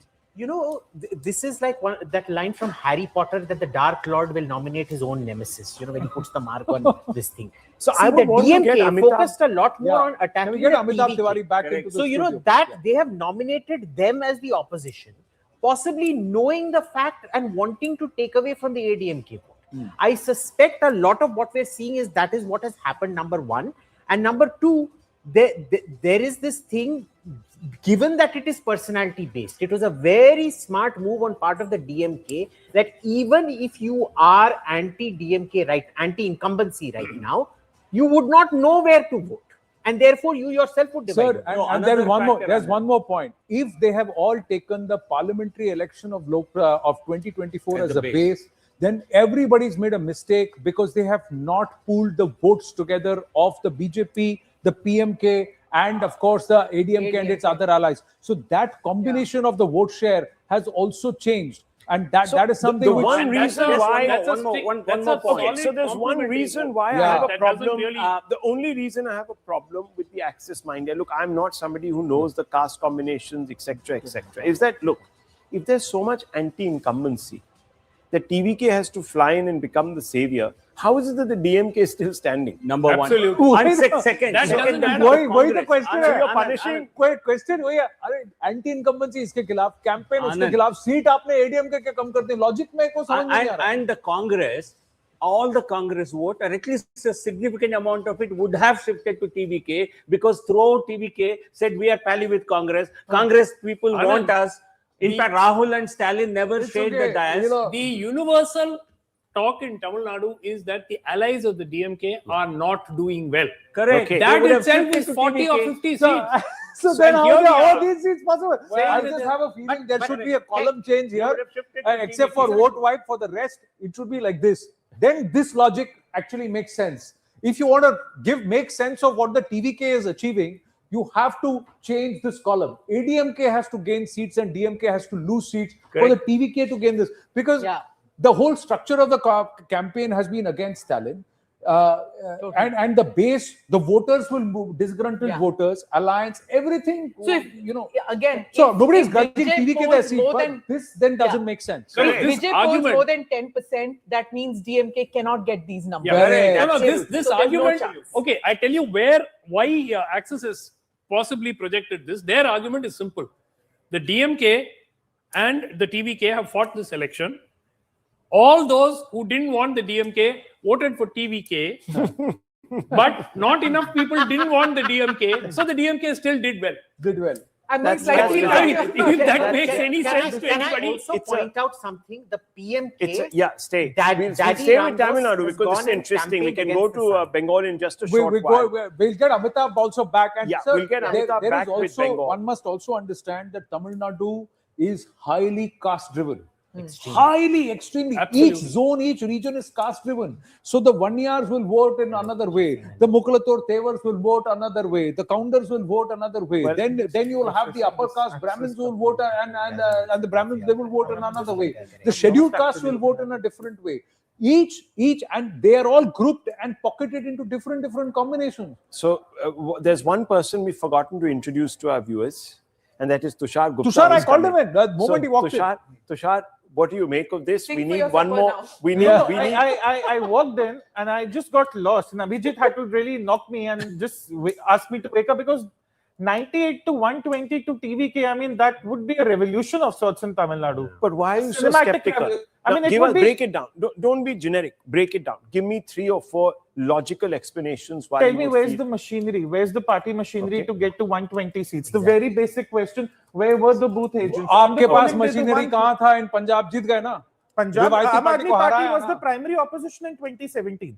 That's They true. won in 2022. It was a wave election, but they had certain machinery on the ground, and they there were are the fan primary clubs. opposition There are- in 2017. Okay, so make your point. So you say lack of I machinery. think we have to add that the Rasigar Mandrams, the fan clubs are actually very powerful in Tamil Nadu. And they have won some local they elections. They kind of Yeah, function as but then political a few aristocracy. thousand One booths second, one TVK was second. not present. Let's. He's only started out, and Firstly, he's where is the already election? started a debate. So first point is no election machine. No election machinery, no booth agents, and then the DMK standing. So are you telling me AIADMK voters who were sick and tired of the DMK, who wanted AIADMK to come back, suddenly said, oh no, Vijay is the superstar, let's give our votes to him. And the DMK voters said, we'll stick to the DMK, and suddenly AIADMK is the loser. No. So I mean, it makes zero sense. How did That's it- exactly how the did- point. Okay, how did it happen for AAP's first election? First, they sucked away when a wave comes, they sucked away like a vacuum cleaner the votes from Congress, which was very unpopular at that time. Then what happened next election? They went to 67 seats. They sucked away the BJP's votes also. Did they or did they not? They sucked both the votes. No, they no, will no, come. I have If to this is disagree, there, Chetan. No, and no, if they no. can't Look at make the a vote share. government, No, but Chetan, आपका that logic, logic, your own In logic. Delhi, the No, no, Aam Aadmi I know Party it. I know never- the sequence is a never- bit different. No. In your own but I logic, have So to- they I will- have to one say minute. that. In your own logic, who did the AAP pinch first? The incumbent, right? Yeah. And then Sheila They- Dixit was they- very they- unpopular. so they heard the Congress first. At that time, also the BJP, which was a challenger, retained its 33% vote share. Exactly. Yes. But इस case में वो कह रहा है कि But ADMK the BJP he उसका will vote लेके come. जाएगा. See, the core BJP voter in Delhi always stuck to the BJP. It never went away. This It went logic away in the next says, this election. logic No, says it the did. core There was DMK 2-3% voter. was moved No, up. if you want to make a comparison, here what's happening is Western the core line. DMK voter says, I'm with the DMK. The AIADMK voter who wants a change through AIADMK suddenly looks at Vijay and says, this is my hero. Well, it can happen. You lose hope in your party's leadership. You Not feel at you don't all. have But hope. in the run-up to You this will not election, go with DMK, that no. was DMK not का what voter was the पीछे government. जाएगा. No, that's a ADMK fair का voter question. नहीं जाएगा. No, if you lose If hope I'm in your party AIADMK, leadership, I lose hope in my leadership. I'm not impressed by that's them. not agreed, I Chetan. hate Agreed. Vijay, man. I mean, Yeah. the, No, you no, know, no. I'll I'm- answer that. Divide I'll answer and that. Amitabh. One second. I think No, no, let's- no. second point. If you're losing hope in your party I think leadership, throughout this campaign, I was there almost for 2 weeks. EPS held his entire party together. There has never been any sign of party But does he losing have hope. charisma? Yes, he does have. Absolutely. As a strong And- political leader, he held his party together. Massive campaigns And the coordination. and almost similar to brilliant. चेतन आपको एक बात बताऊं. So therefore, चेतन आपको एक बात Again, बताऊं. You know who Edapadi Palaniswamy is? Edappadi Palaniswamy was the AICC General Secretary during Jayalalitha's time. He was the person who had control of the party. Why do you think when say AIADMK General Secretary? He was the AIADMK General Secretary. He controlled the party leadership. He continued to hold down the legislative party and also the party organization, even when the diffusion happened with Jayalalitha. When Sasikala broke away, Dinakaran broke away, O Pannirselvam happened, EPS controlled the party. He's organizationally the most strongest embellishment. That's one. I give it to you. So, second thing, even as a chief minister, charisma. No. But second, all through these years, since Jayalalitha, 2017, 2018 onwards, till now, the ADMK vote has not withered. Exactly. That base vote share remains. Okay, so just it's not withered. One point about one second, gentlemen. What they are saying in Tamil Nadu. No. 1 point he made about. And he's the only MDC face. Magic, so not that logic. Grouping That's what they say. So Magic, not logic. but if AIADMK voters are losing hope in the party leadership, why would there be any anti-incumbency against the DMK? Then also the DMK numbers make no sense. So can I sum this up for viewers who must be really... One second. So everyone is a let us get rid of the Okay, one second. For the purposes of viewers who are just tuning in and are mind boggled because they're seeing 20 people talk about some bizarre thing. Now, let me just take a step back and tell you what is exactly happening here. There's been a poll of polls, viewers, and we have a huge number of conflicting assessments coming from Tamil Nadu. So we have the vote vibe, which is a CNN projection here, CNN News 18, which shows that the DMK will get about 103 to 113. The AIADMK 114 to 124, so just above the halfway mark. And the TVK, which is Vijay, between 4 and 10, so about 6-7 seats. Access My India says the DMK is going to hang in there, is short of the halfway mark. The AIADMK has collapsed completely, and it is a TVK that is going to surge ahead. You have Matriz, you have People's Pulse, PMark, People's Insight, and Praja Poll that are in varied degrees giving DMK another term in office. And the TVK, not much. The AIADMK, to varying proportions, a second place.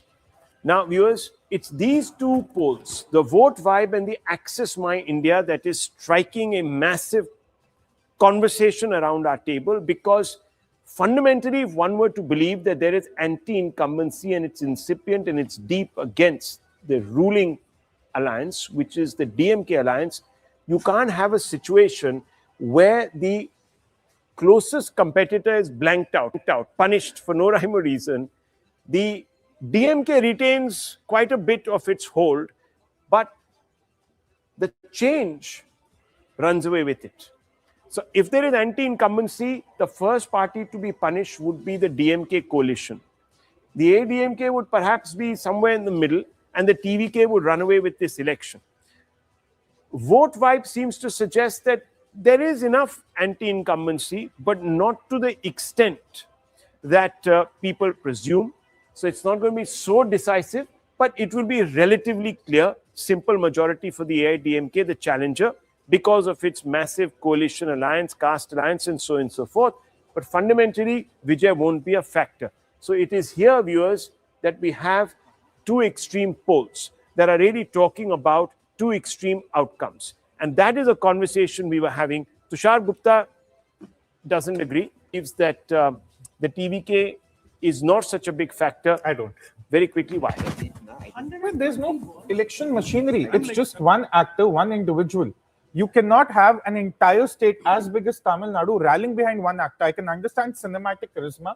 I can understand stardom. I can understand fan clubs. But are you telling me fan clubs overnight are more politically savvy than, say, parties that have been doing this for years and years? And am I to believe that AIADMK, of all parties, is losing its voters to TVK, not the DMK, not the party that is actually facing that anti-incumbency? That makes absolutely no sense to me. If Vijay were to come striding through, viewers, it would break a chain of actors not having succeeded he would be one of the first in the last 30 years to have done so after J. Jayalalitha back in the 80s. So this would be a massive leap of faith. It's happened, of course, in other democracies. It's happened in Ukraine, for example, where a comic came and won the election. It happened in Nepal. So you have change like that. It can happen dramatically. Rahul, one thing. Let's all of us agree that it's cinematic charisma. This is Vijay's stardom. Yeah. Why is the stardom heavier on the AIADMK voters side and not the DMK voters I will side? tell you why. Okay. I'm an AIADMK voter. I hate the DMK. But I don't think the AIADMK cannot defeat them. I feel that guy will defeat them. I just hate the DMK. I want them defeated. I will go with this guy because looks like he has a plan. I like his speeches, the way he attacks the DMK. Okay. Let me support him. Yes. I don't think ADMK voters would have any reason to believe that their party cannot take on DMK. That is not the ground situation. When you have such an Let's say exciting guy, one second. and you're Let young. me finish. No, let me. So so certainly the entire campaign that TVK ran, Vijay ran, was against the DMK, and the vote share that DMK has is not its loyal vote, because if that were to be the loyal vote, they would have won every single election. They have not won a repeat election since they keep switching. 1972 for more than 3 decades. So Sorry, quickly bring, this is the vote by vote tracker. Let's take the JIP. Look at Let's take the approval JIP. rating. Look at the approval rating that Yes, Edapadi CM Palaniswamy popularity had. ratings. Just 1% less Let's take than the Stalin. JIP cam on that. And he was Not that at much. 14. He was at Yeah. 14%. He As was Chief at 14%. Minister, EPS has been rated very highly in the past, and even now his ratings are high. Compared to Stalin, this I'm talking about what people say. He is considered to be a much better administrator. This is the public ये discussion. बंदा national Even the young people, even Yeah. the first time voter. You see, young people across all political parties might swing towards TVK, but that is partly that neutral. base is not as much to give him those I just told you, that even if all youth were to vote for the TVK, they will still not swing the election. So what are we seeing at the back? EPS campaigns, And it'll be- campaigns are a good indicator. and- They and were he very, is- very largely attended. And he's not a small leader. EPS may Tehseen not be Poonawala. a national face, but he's not a Look, small leader. Fawaz, Tehseen. I with respect, he's not even winning both his assembly seats. I'm putting this plate his bite out on the day of this year. But more importantly, why would the people of Tamil Nadu, the great people of Tamil Nadu, vote a guy's chief minister who for flood relief calls those to get relief to his house? The Nepo kid, when people died in the tragic accident, ran away like a coward. No politician. You can be a Congress politician, BJP politician, DMK, AIADMK. So you are an ex-MP. No politician runs away. This guy ran away then for relief. He called those victims to in a resort in a bus. You think people of Tamil Nadu would vote for somebody like this? They've got it completely Whether they're wrong. right or wrong, You it's know, the poll yes. of polls You know and what? the polls that we are looking at. We're not saying What? अब all Access these by India? नहीं access नहीं है यार, सब लोग कह रहे हैं. He danced many a Tehseen, time all on the of wrong them are tunes. saying it. He is a pollster. Listen. All of them are saying it that the TVK is Actually, doing if very you look at the well. poll of polls, interesting. may get So, no, 10% Tehseen, you've just walked in and along with Sarah Shahli. So, interesting things in Tamil Nadu. The vote wipe, or what we've put out here as the exit poll projections with vote wipe, we're saying that the ADMK will benefit from the DMK's anti-incumbency. And it's going to be a little close, but DMK is going to fall. And he will pick up votes. He will pick up about 15 to 18% vote share. But seats is not going to be too many. 4 to 10, less than double digits actually. But what Access My India is saying is that there is not so much anti-incumbency against the DMK, but all ADMK supporters are going to move to TVK, Lock, stock, barrel. and it's going to be lock, stock, barrel, and in 98 to 1. This is quite bizarre for somebody to project, but they have. So, and then look at the rest. The rest are saying he's going to get seats in double digits, and it's the ADMK plus that will suffer. This combination of 13 parties will suffer, but the DMK will continue to benefit and they will continue to gain. Now, in a scenario like this, if you have to do the arithmetic, then the TVK has to dent the ADMK across 120 seats plus. 90 of those seats are in rural Tamil Nadu. So, whether or not somebody's applied their mind to this arithmetic is the question that we're asking. Yeah. This is, can I just be brutally honest? This is outlandish. And I think this is great for social media. It gives you great traction. You become the news. If for 3 days, or wo tukka lag gaya na tukka, then you become the expert and you can come and dance here. Otherwise, how many do you remember Pradeep's got wrong? It's not just No, one. Look who at else all is of giving them. him? Nobody else is No, giving him. nobody is giving him absolute majority or even close to majority, but being a significant player, 18 What to is 20, people's sorry, insight? even What 18 is to this 24, people's 30 to insight? 40. Why is everyone assuming all these votes come from I am AIADMK? Yeah, that is the not point. winning voters Okay, assembly I'm not seats. gonna. I'm not Sir gonna. will tell There me. is a local I pollster. disagree with sir, but he'll tell There is a me. local Vijay is not winning pollster in voters Tamil assembly Nadu. seats also. There's a local pollster in Tamil Nadu who usually, when they do these polls in the states and individual states, they get about 70 to 90%, 90% above, they get their projections right. They have gone seat by seat, district by district, region by region, and broken down. And wherever Vijay was going to do well, that is in the urban pockets, the Chennai, Chengalpet, Tiruvallur pockets, in south where the Christian population is a little heavy, he is pinching big votes, 35 to 40% votes. But those are in a limited number of seats. Otherwise, the fight is a two-way fight between the DMK and the ADMK. Wherever he's pinching 10 to 11% votes or vote share, it's the DMK which is hurting more than the ADMK. He's pinching votes from both sides. Their projections on ground mirror or almost mirror what Vote Vibe has come out and projected. And I saw those numbers just now, and it's quite surprising down in Tamil Nadu. Whereas these numbers seem to be inspired by the base as Lok Sabha 2024. And that's where a lot of the pollsters may have got it wrong, because Lok Sabha 2024 should not be the base, because there was no ADMK alliance in its present form. We have first past the post system, right? If these numbers anywhere close to this, that means there's some kind of an anti-incumbency in such a situation. Whether the DMK or the ADMK, if they don't come to first past the post, they will need support. Which way will the TVK go? Because if the TVK is such a big disruptor and he's led such an anti-DMK campaign so far, will he align with the AIADMK? Will all the others supposedly who haven't been part of any grouping or move away? Even those who were part of these groupings, will they move away? You never know with the Congress, right? You never know what they might do also. What they might do. Yeah, GB will come. I'm just going to request our team that by 8:30, let's try and move towards Bengal. Amitabh Tiwari is walked in abhi. अरे भाई साहब, इतना बड़ा यहाँ पर चल रहा है बवाल. Bengal कर रहे थे. आप कहाँ घूम के आए हैं? ये projection करके आप कहाँ घूम के आ गए? Anand, I expect you to speak a bit of Tamil. Yes. Because we are discussing Tamil Nadu for such a long time. Sir, நான் தமிழ் பேசினா இங்க யாரும் புரியாது. நான் தமிழ் What புரியாது? Excuse me, just because Abhijit has gone out, I can understand. Go on. Okay. Oh, you can. Okay. See, so I can understand Kannada. So you only can respond Kannada. So right? we can do that. Yeah. But I can understand Telugu. Telugu also. So can I. Yeah. Okay. So let me give you a pollster's perspective. One, for new parties, sometimes which come on the horizon, it's difficult to predict exactly what their vote share will be, because you don't have a base to project. Point number one. Point number two, the ground report suggests that TVK has done much better than you expected. But if anybody had tracked this election over the last 3 months, you cannot have a party suddenly from pre-poll 1 week before election at 15% or 10% going to 35%. It doesn't happen that way. Okay, so if somebody is predicting 100 seats, what was their projection a week ago? Okay, 2 weeks ago?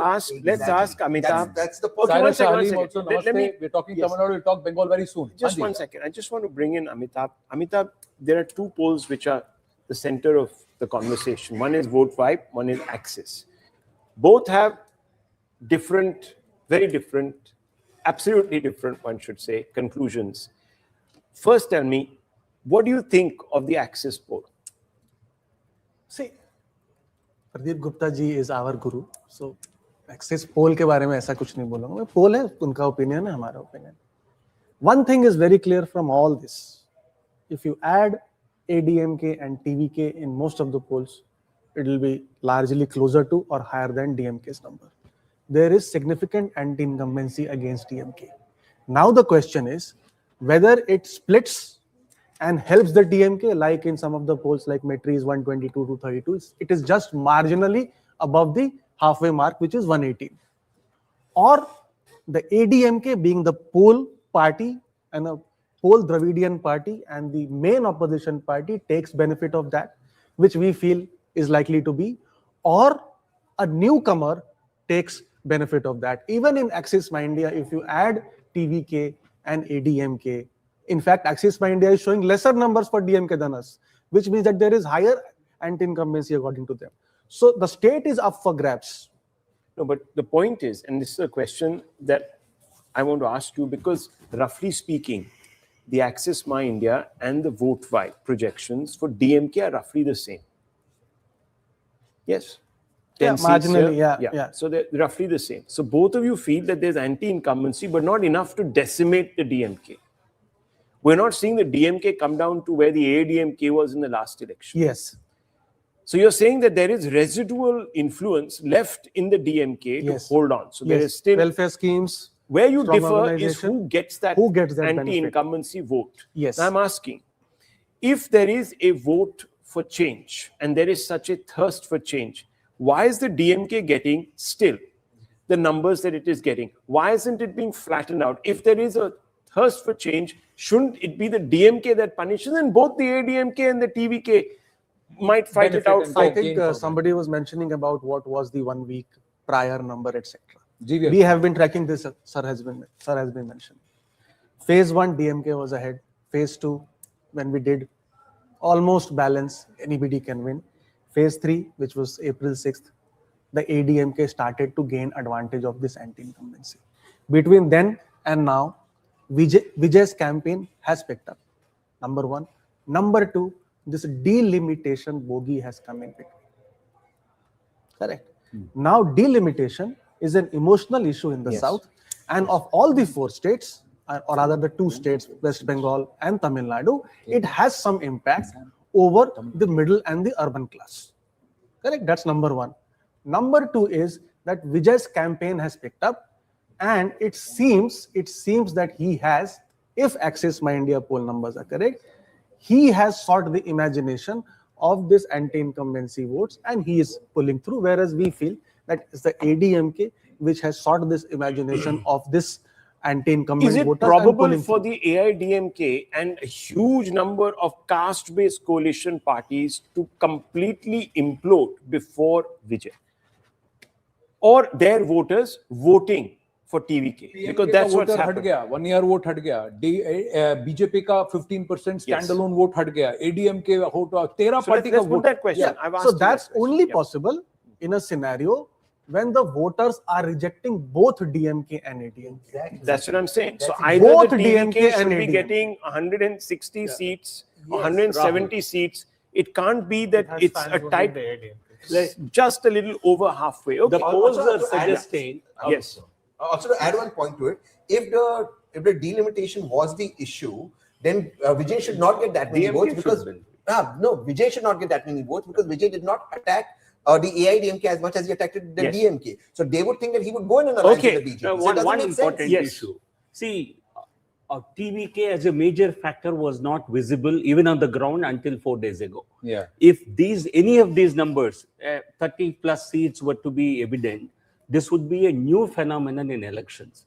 Impulsive polling. Yeah. Okay. So people have gone in the morning and decided to Fourth vote. Viewers, And fourth until we then will they know. were But they only were- AIADMK voters. We will- No, sir. But very- sir, only very AIADMK important voters. thing. How come No, the what- DMK voters are okay. not? See, That's what I'm trying. That's what I'm trying. The issue is not about who wins. Correct. Fourth we will know. Okay. But the logic behind Correct. DMK has to take a bigger hit. And logic behind this calculation is not there. Now the big reveal from Bengal viewers, phase 1 vote vibe. We will have do the man before of we the do match. Bengal. I just want to quickly do a quick recap of all the 3 states Sure. so far. Let's Do do that. a poll of Do polls that. and आपका Do that. number और फिर आपको पकड़ेंगे आपको धरेंगे. JVC also, it's also showing that ADMK. नहीं JVC वाला add किया जाएगा. तमिलनाडु में ऐड करेंगे JVC. Let's look at Kerala. Please, one So- more to our.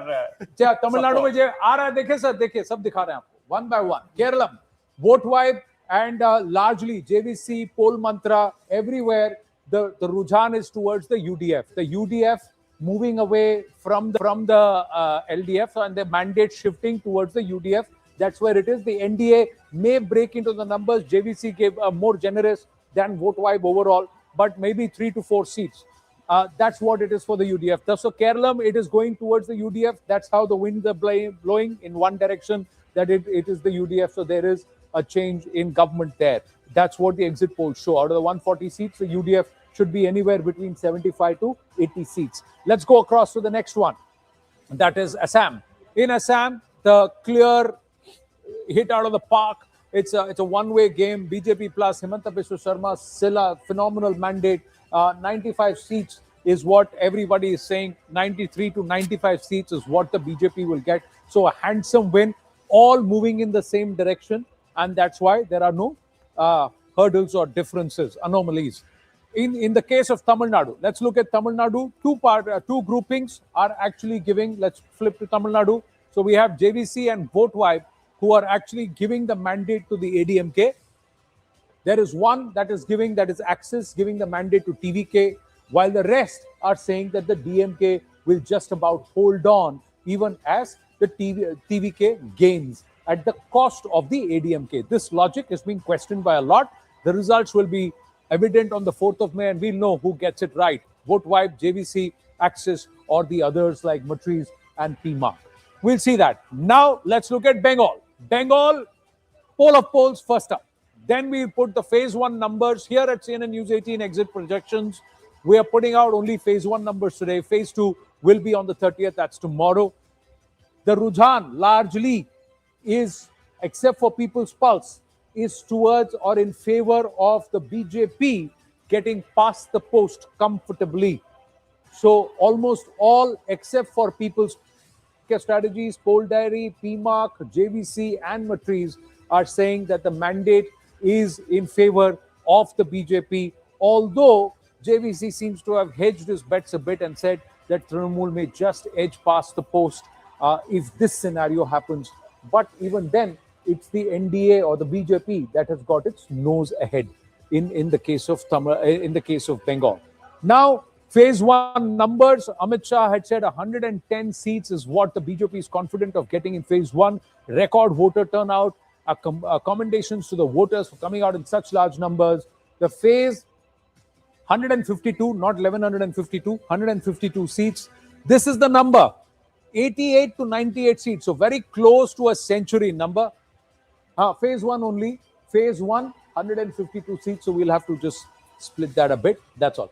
So 51 to 61, 2 to 4 seats to the Congress, nothing to the others. So the Congress may be in, but this is a big win. This is almost nearly doubling Bengal. 55 out of 77 they had got the last time around. So Amitabh Tiwari, your thoughts behind this? Why, how, and we'll get into the zones also. 2021 Vidhan Sabha, BJP was around 59 seats in this phase. This phase has only one zone, which is the Malda zone, which has 49 seats, which has a minority majority. In other zones, there is significantly higher Hindu population. What we are witnessing, Medinipur is one of the zones which has gone to poll with 56 seats, and that is Suvendu Adhikari's core area. Right. Jalpaiguri with 27 seats has always been a stronghold of the BJP. So what we are seeing is that in response to misgovernance, Mahila Ashuraksha, and excessive minority appeasement, there is a significant Hindu consolidation which is happening on the ground in these 152 seats, barring the 40 odd seats which are in Malda. And this is what has given a big jump to BJP's tally, and it is expected to improve from 59 to, let's say, I think the midpoint is 94. Right. There seems to be an issue with the graphic. I'm just going to request our team. The numbers are not showing, so just reload that. But we'll update it on the grid on the 93 on our windows. The midpoint is 93. So midpoint for Bengal is 93 in phase 1. 93 out of the 152 seats. That actually puts the BJP in prime position. But it's also a big challenge that they have to return a highest ever and never before number in phase 2. Saira Shah Halim, is this possible, this trend that others are showing? No, I believe this is going to be a cliffhanger fight. There's no clear winner if you look at it, because the different pollsters are predicting different outcomes. Now, what will really determine who's going to win is the silent voter. And we've seen that in the rural belt, Mamata Banerjee still has a sway because of her welfare schemes and because of the women voters. However, if you look at South Bengal, BJP has made a significant inroads in South Bengal and has been able to appeal, this whole narrative about change and ending corruption. Somehow it has worked with the urban voters of South Bengal. However, rural Bengal, DT still has a sway. I still feel that the left would gain a few seats overall. Congress is also getting about 2 or 3 seats. That is The first phase you're talking. sorry. You're talking about the first phase. I'm talking about right now the first phase. We saw a highly unprecedented voter turnout. It has never happened since the independence, since the country's independence. Today's second phase also saw really high unprecedented voter turnout. So it could mean two things. It could mean that this generally it happens is when people are looking for change. Okay. Now on the other hand, what the reports that are coming in is that the rural voters, because of the welfare scheme, women, irrespective of who is standing or who is campaigning, who is canvassing, en masse they go and vote for Didi. Okay. And the minorities also, generally the buzzes start consolidating votes. Now the main... But if you're giving 4% to Congress, and in the first phase Congress is getting 4 seats, that means Congress has then TMC. Is that That how is what I you're seeing said. Is that what you're It seeing? would get Is that then about in the 2 first 3 phase, seats. if you gave 4% to Congress... 4% is over 152 seats. No, that's okay. I'm talking the first phase. 4% and 4 seats to Congress. That means Congress has significantly dent TMC because it's 40 to 44%. Is that that's why it is denting TMC in the Malda zone. But I'll tell you, of those 152 seats, there were 53 seats which have a Muslim population of more than 30%. Which is what the Congress... Mamata Banerjee anyway starts as a favorite in those seats. Now, if the Congress has to dent TMC, it will dent them in those seats. That is where I agree with Amitabh's calculation here. But if he's giving 88 to 90 in the first phase to the BJP, it means they're converting the seats where they were strong. They're converting the seats where they started making inroads in 2024. So this puts them in actually a very good position ahead of the second phase. One more thing. We still cannot quantify the gains the BJP has had because of the organic surge in turnout. Everyone seems to be attributing it to the lower denominator factor, but that is not the case. No, that the is overall only a numbers were half. higher, right? That is still only a part overall of it. numbers, absolute numbers, also the higher. voters are higher. Higher. Also, there's one Not just factor percentage, absolute No, but numbers, can I phase one is add higher. one point? Just one One point. point, one point. 91 90%. seats of these 152 seats, 91. BJP improved its vote share in 2024. And we seem to think BJP had a bad election campaign in so 2024. that's exactly but they the were point. That's improving their exactly the vote point. So here I'm not making only is the an email percentage earlier. higher, the absolute number of voters is also greater than 2021. True, but there's a point that Amitabh made and I've been making, and I agree with what Tushar said. Yes, the BJP in Lok Sabha got 12 seats compared to 18 seats in 2019, but they won more assembly seats. Yeah, 90 92. odd. The projection was up from 77 to 92. So in that particular thing, has that been... I'll give you another. Sorry. No, in Bhawanipur, in 2021, the percentage point gap between the BJP and the TMC was 22. It came down to 6 in 2024. You know, sometimes you're so fixated on the seat count, we forget to look at the vote share. And this is where 2024 was very See, how and does on the screen, math if you add see it up? on And this screen number right now, reflects how that. does math phase one adding is a 2% higher vote share for the BJP compared to the Trinamool Congress. So it's for the first time in this phase also 42 and 44%. That's the math And is not adding up to it me. is. No, I'll because- tell you why. But then what's happened is the Congress has eaten a TMC vote, whereas the Congress vote is being cannibalized by the BJP. Has that what's happened? The No. Congress.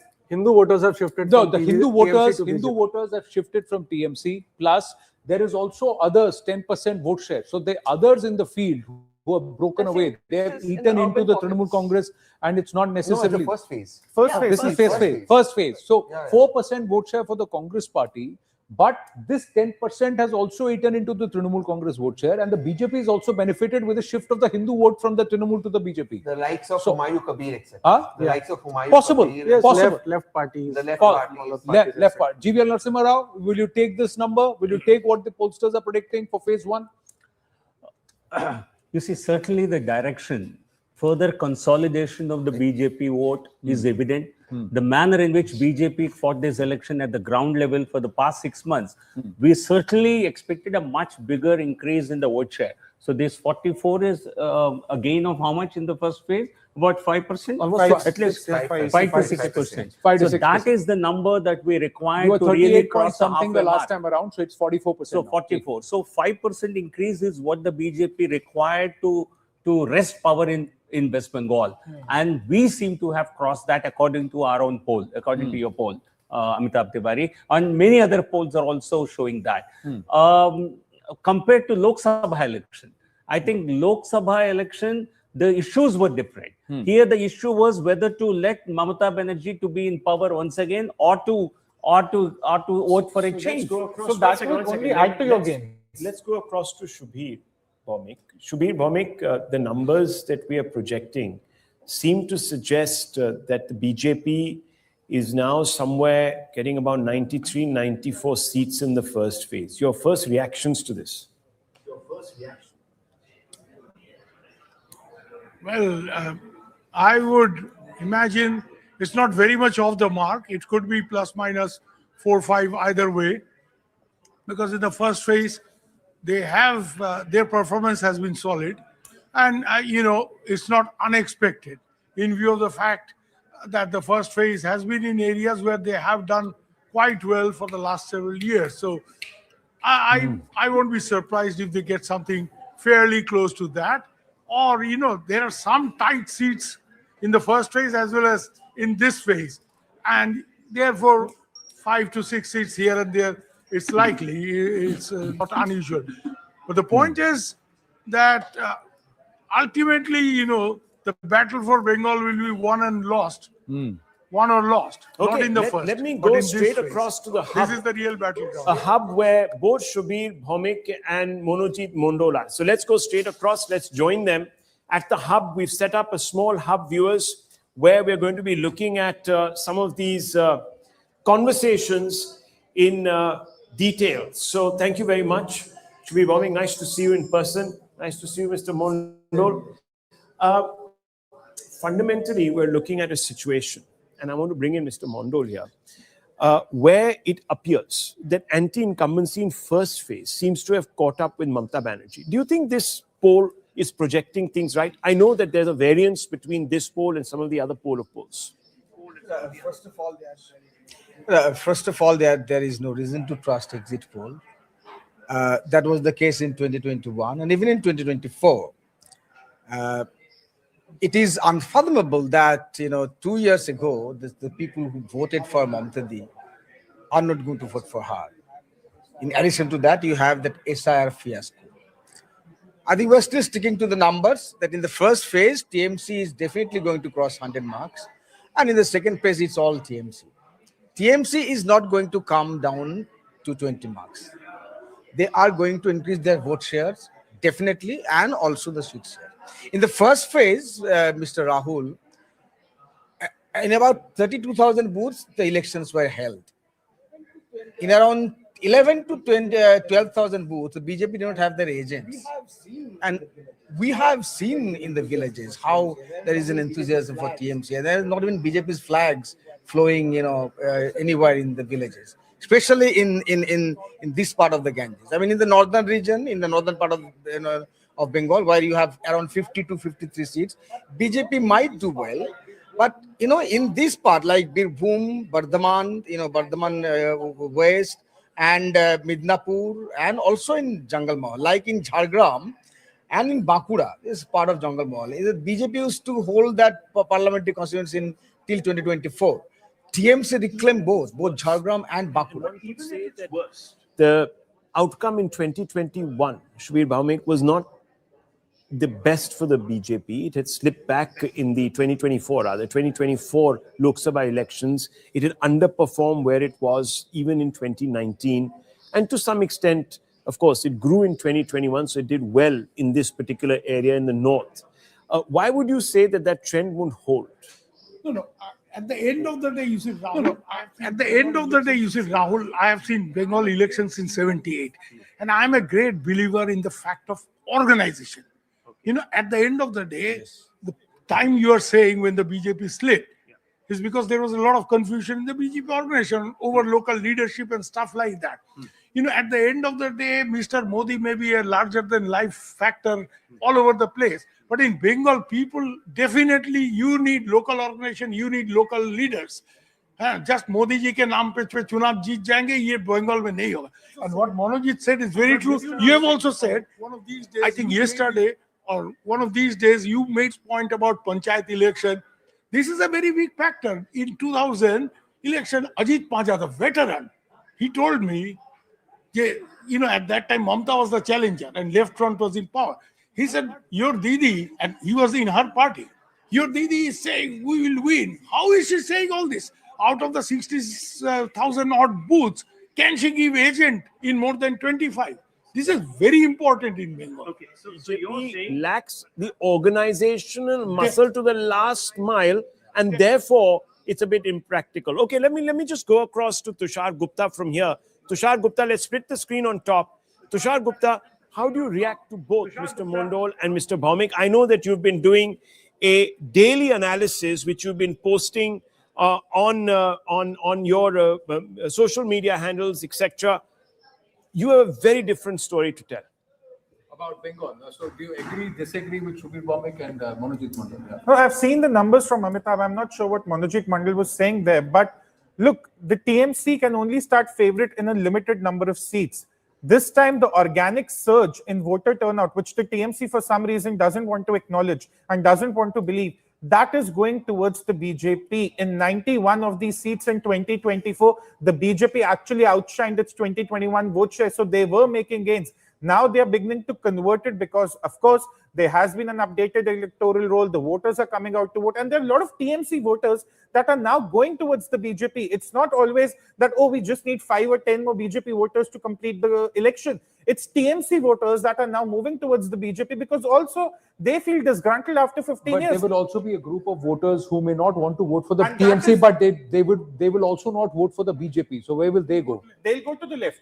They'll go back to the left. But I'll tell you, Anand, a majority of the voters who want to stick with the TMC, they'll stick with the TMC and it'll appear in certain regions. It'll appear in Marda, Mushirabad, South 24 Parganas. These regions, the TMC vote will stick. But so let me ask you, Alipur, Anand, let me bring in Anand 1 second. Anand, let's go back to the wall and let's look at some of the regions in the first phase where some of these numbers are coming from and also the vote share, if there's possible. Let's just go and try to do that. The vote share, we've got the region-wise. So let's look at the region-wise data and then I'll swing back to you. So let's open this up and understand the region-wise data for Bengal phase 1, how these numbers have been tabulated. So let's go for the first region is Jalpaiguri. In Jalpaiguri, again, the BJP is actually making significant gains. And this is on the back of a shift of the Hindu vote and of course consolidation because of the SIR deletions that would have happened into these numbers. So 22 to 24 seats in Jalpaiguri out of 27. So that's a big sweep. Malda again 49 seats. The last time around they were struggling at about 10 or 11 if my memory serves me right, but they've now moved up to 16 to 18. The Trinamool Congress continues to be strong here in the Malda belt. Bardhaman 20 seats. This is where the big gains also happened. The BJP was getting stronger in Bardhaman over a period of time. Now, again, out of the 20, they are taking bulk of it, 11 to 13. And Medinipur, these 56 seats were very, very critical. In Medinipur, the BJP had to get more than 40 seats, and that's what it's projected to get, 40 to 42 seats in Medinipur out of 56. And this is where the biggest chunk comes. Remember, from the 2021 assembly projections, Rahul, their BJP was defending 55 of the 77 that they won last time around in this phase. But what they are doing is in areas like Medinipur and also in areas like Jalpaiguri, these two belts, they've become so much stronger and that their gains are actually in this phase from these two districts largely, or these two regions largely. Amitabh, and then coming back to you. Yes, Rahul. Yeah, so gains. Just looking at the larger picture. Here, it appears that there has been a massive gain in Jalpaiguri as well as in Medinipur. Yes. For the BJP. This is where the bulk of the gains are coming through. Amitabh, can you talk our viewers through why this would be happening in such large numbers to put the BJP where it is in phase 1? Yeah, so essentially, if you see, Jalpaiguri has always been a BJP stronghold. The gains there are to the tune of 2 seats. It was 21 in 2021 Vidhan Sabha, now 24. Malda BJP was 11. Yeah. Now here is a story with Congress doing relatively well and smaller parties like Left as well as the Humayun Kabir's party, at least on 1 seat. What is happening is that they're leading to a split of minority votes, and BJP can gain here almost 5 seats. So you're saying the Muslim vote has split, so reducing the seat share of the In this Trinamool, zone, increasing it for the Congress, and also helping BJP but in 5. Hindu vote consolidation was also helping. So And both, yeah. So double impact. Third, or rather the last one, let's take first, is the Medinipur area. Yeah. Medinipur is the only area where there has been additions of voters, not deletions. Number one. 31 Number lakh two, voters were added. Yeah. Number two is that it is Suvendu Adhikari's area, and the Hindu population here is 90%. Here is where the flip is happening. TMC was 33 and BJP was only 23. BJP is getting almost 43 this time, 41, 42. So 18 seats gain here. And a similar thing is happening in Bardhaman, wherein BJP was only 1 seat in 1 district, which is Birbhum. So it is gaining here significant number of seats, largely again on account of consolidation of the anti-incumbency vote in these regions and the counter-consolidation of the Hindu community because of excessive. And Bardhaman has also seen some SIR deletions, isn't it? Yes, all these regions there has have been an seen impact SIR of deletions, SIR but Bardhaman deletions also has, in Bardhaman. Yeah, so SIR deletions have also shaved off the margins, plus the consolidation of the Hindu vote in some of these regions and the diffusion of the Muslim vote in an area like Malda, with 49 seats. Let's get a quick reaction from both Shubir Bhaumik and Mr. Mondol. Shubir Bhaumik, first you. Yeah. Do this. No, well, I don't disagree with. I mean, I don't disagree with what has been said, but at the end of the day, these projections are not taking into account some of the seats which has been shown as having shifted. Some of these seats are going to be very, very tough fight, and that could swing either way, even after deletions. Deletions definitely is, putting Trinamool at a disadvantage and BJP at an advantage because of obvious reasons which I don't have to elaborate. But some of these seats are very tight fight and things could swing either way. I've been checking with my sources in intelligence agencies who do quite exhaustive service, and they say that across Bengal, there's something like 47 seats which are going to be very tight fights. Okay, and this is central India. And of course, independent analysis that is easily available were tight fights to begin with. Even in the last election, the BJP ended up at number 2 in about 76, 74 constituencies by not a very long margin. Exactly. So those were tight in any case to begin with. Now you're saying that these tight seats have come down. These tight seats have come down because of swing and BJP's gains for reasons which has already been stated. But at the end of the day, these projections will hold if BJP converts, these tight seats, 10%. Otherwise, I don't see them winning. Now, in view of, these organizational factors and other things I've said, it will very much depend on conversions of tight seats. And that's where organization comes in. Organization not just about, normal perception that Bengal muscle factor and all that. It's about mobilization, getting the granny out to vote and all that stuff. Has really exceeded expectations in the first half. So obviously, someone has been able to mobilize, and both sides have probably done a good job.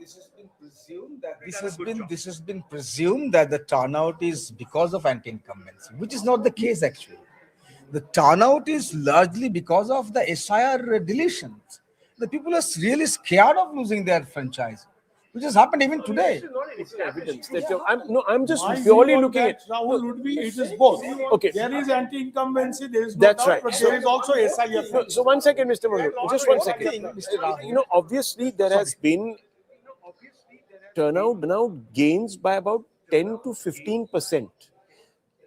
Wouldn't it be unreasonable to assume that these are only TMC voters who have come out to punish the BJP? If you don't count the deletions, then the threshold mark would be around 85, 86%. No, we are talking about absolute numbers. Going by, so the 5 to 6% surges that we are seeing. I mean, it's not not an absolute number.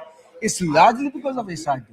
I again repeat, the anti-incumbency factor could be largely neutralized because, remember, 72 MLAs, including 4 sitting ministers, were not giving. But it's also an acknowledgement. If you cut it the other way, it's also an acknowledgement that we haven't done a good job. In the local level, it could be there. I mean, the 15 years in the government, But in the last moment, Mamta Di also, because of the certain schemes, like was anger, public anger. Two very important aspects. Okay. Two very important aspects, Mr. Rahul. The DA, the giving of the DA, which was a long pending demands of the middle class people, the employer DA, and also that Jubashri scheme. IPAC comes in. This is where the IPAC comes in. I am sure that people who were not given nomination, people who were not given nomination, the anti-incumbency factor.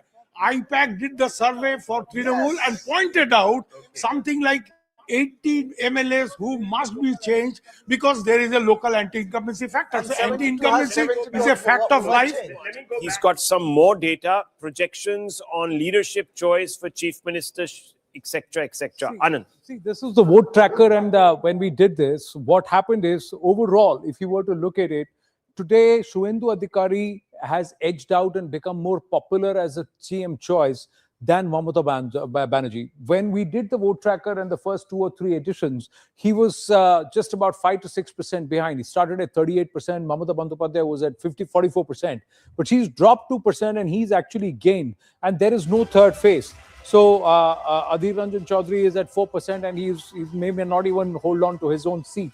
But this shift of Shuvendu Adhikari was also evident on ground today, and I'm going to bring it into the studio here, that Shuvendu Adhikari was chasing Mamata Banerjee and he was right at her heels, and it looked like she was actually the one who was hiding in one of those areas in Bhawanipur, whereas he was out on the street walking across to a polling agent of the Trinamool Congress to have some water on a hot day. But he was out there, and there were more people chasing Shuvendu Adhikari this time, even the media, than Mamata Banerjee. So that itself shows that if she's not able to defend Bhawanipur, it's a big challenge, Saira Shah Alim and Tushar Gupta. Yeah. I think the second phase is a very, very important testing ground for Mamata Banerjee because South Kolkata, South Bengal has been her major dominant phase.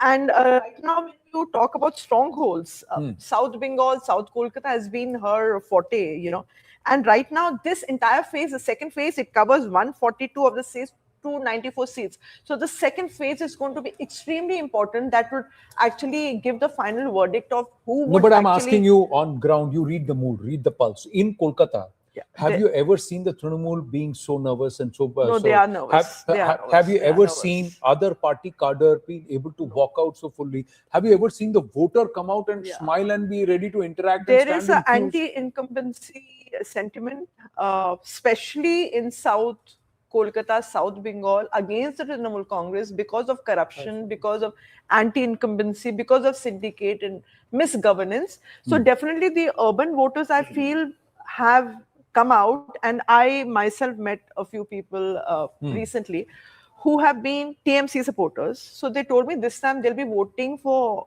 BJP. They said, we need to see some change. So I was actually asking them, like, what kind of a change?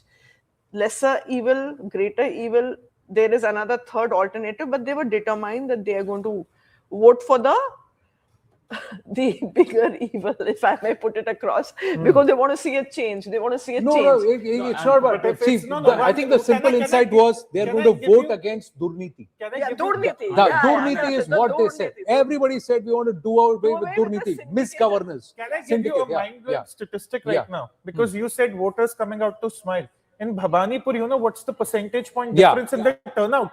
24. 24, I know. We're just going to put out, I'm going to request the team to update the voter turnout by region, like we did in the and then let's put out that comparison. And at 9:45 a.m., you had Mamata Banerjee this morning complaining about the elections being rigged, complaining about the voters and her party members being intimidated, complaining how the central forces were not doing the job properly, and they were not allowing people to vote. That's what you said. Camping outside the booth of all places. This is not Mamata Banerjee we are talking about. Yes, Rahul. On that point, let me ask Shubir Bhaumik and Mr. Mondol 2 questions. Shubir Bhaumik, first to you. We haven't seen in the recent past Mamata Banerjee hitting the streets like she did in Kolkata in the morning of an election. Usually, in the second half, Rahul. Large number. Yes. Sorry, you're having a conversation. So we said, okay, let's listen in. Okay. Hang on, some confusion. Shubir Bhaumik, very quickly. Mamata Banerjee usually doesn't appear in Kolkata in the first half. usually towards the late afternoon. Do you think this is a sign of nervousness? No, she knew this is a she knew this is a tight election, which is why in her home constituency, which is Bhawanipur, she has to campaign so hard. You know, this Pathasabhas and this and that. Then you're saying if it's tight, that it can Of go, course, it can go anywhere. It can Go yes. anywhere. Hypothetically, yes. She has her advantage. She knows the turf. You know, she has her set organization, and Shuvendu essentially is coming. I'm quite amused because at the end of the day, Shuvendu is from her stable. At the end of the day. And equally, but also therefore, equal insider in some ways to the ways of politics in Bengal. So, Mr. Mondol, why would you believe that Suvendu over the last few years, as LOP also, has got a lot of visibility, has not been able to raise his profile to the point where perhaps he's even challenging a challenger? Let me also bring in Swapan Das Gupta here. Swapan Das Gupta, thank you very much for joining us. I know that you're candidate. It's been a long, arduous day for you. How are you reading the mood? Our poll, first phase, we've put out and we're giving the TMC second dibs, really. We put the BJP up there, mean number 93 in the first phase. What's your reading? Do you think it's an accurate assessment? Do you think we've underestimating?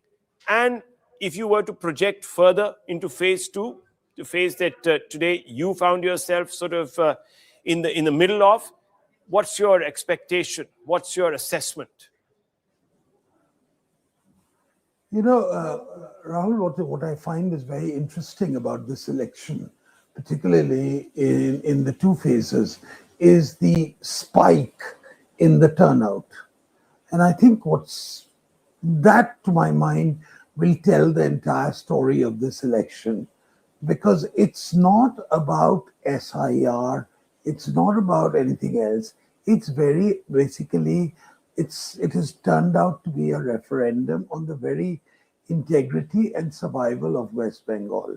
And at least that's the issue I found, which resonates most on the doorstep and among people of different classes, etc.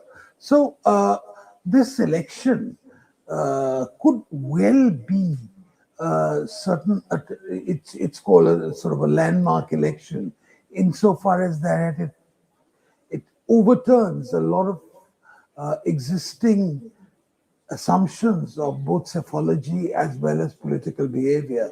It could be, you know, I mean, or we could well be talking about a false dawn. But my own sense is that, now I'm not getting into the numbers game, but very, very carefully, I just want to say is that there is a profound mood of exasperation in West Bengal and a desire to make a new beginning. Now, how this is going to turn out is another matter altogether. But I feel that somehow today, the Trinamool Congress is really on the back foot, courtesy a lot of this inherited, courtesy the mounting incumbency, which has taken a very long time to actually manifest itself fully. Well, let me ask you, Mr. Dasgupta, follow-up question. I've got two fellow panelists here, Shabir Bhaumik and Mr. Mondol. Both of them say that one of the problems perhaps that the BJP might encounter is that it doesn't have the machinery that Mamata Banerjee commands. Do you think that at some level they're right? Or do you think that the BJP has built up its own cadre base and also has the muscle, so to speak, the stamina, perhaps, if you were to put a gentler term in play, to take on the TMC? Well, I think if you look at it in purely organizational terms, you know, in terms of organizational muscle, in terms of political penetration into the grassroots, I think the Trinamool Congress is way ahead of the BJP. I don't think even even as a committed BJP person, I would be the first to say, look, BJP does not have the same strength on the ground that the Trinamool Congress has. But, and I think this is very, very important, what is the nature of this election? is this election, if this election is going to be settled on the strength of issues which are basically grassroots, which are local, etc., I think the Trinamool Congress would have a phenomenal advantage. But I don't think this election is being settled on those lines at all. From what I gather, it's turning out to be a blind referendum on how the Trinamool has behaved over the past 15 years. And when that happens, I think local organization pales into the background, and I think it's more a sort of emotional vote, in which organization does not play a supreme. It doesn't play the paramount role, and I think that's perhaps what is going to happen in this election, and we'll find out on May the 4th. But that's Mr. Amit Shah came out, before I hand back to Anand.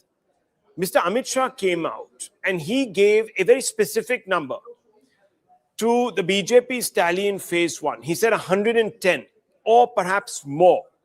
Now that's a massive leap over what you have got in the first phase of the last election in 2021, or even, to be honest, in the 2019 Lok Sabha election, or even the 2024 Lok Sabha elections.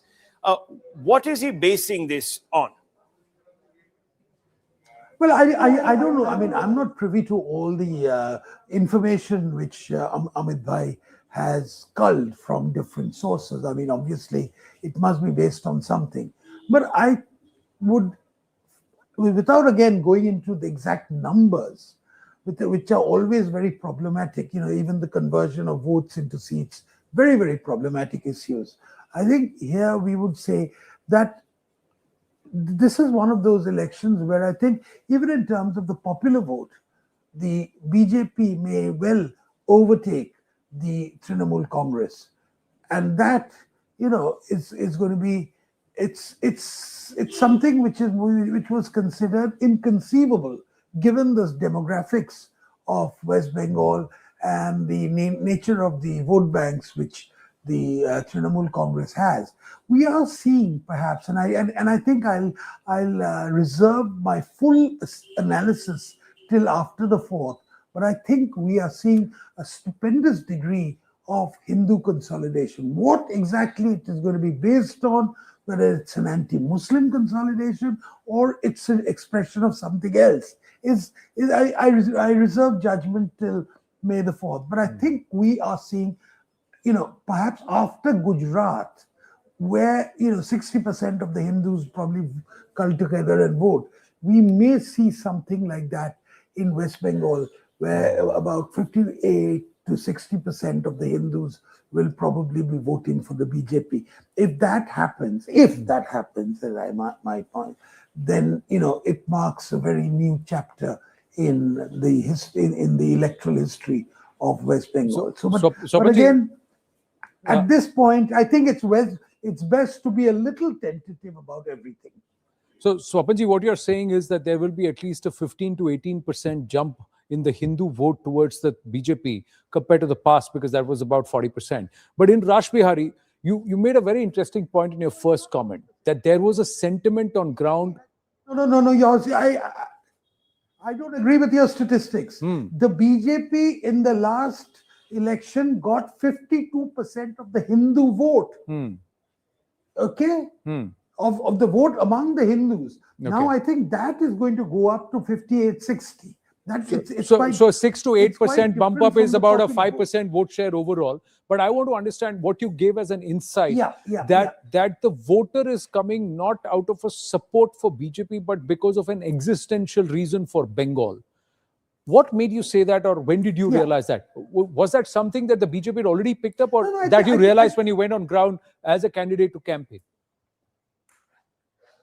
No. You see, the BJP was the only alternative to the Trinamool Congress, despite all its imperfections, despite all its shortcomings, etc. In West Bengal. There was no one else to challenge the Trinamool Congress apart from the BJP.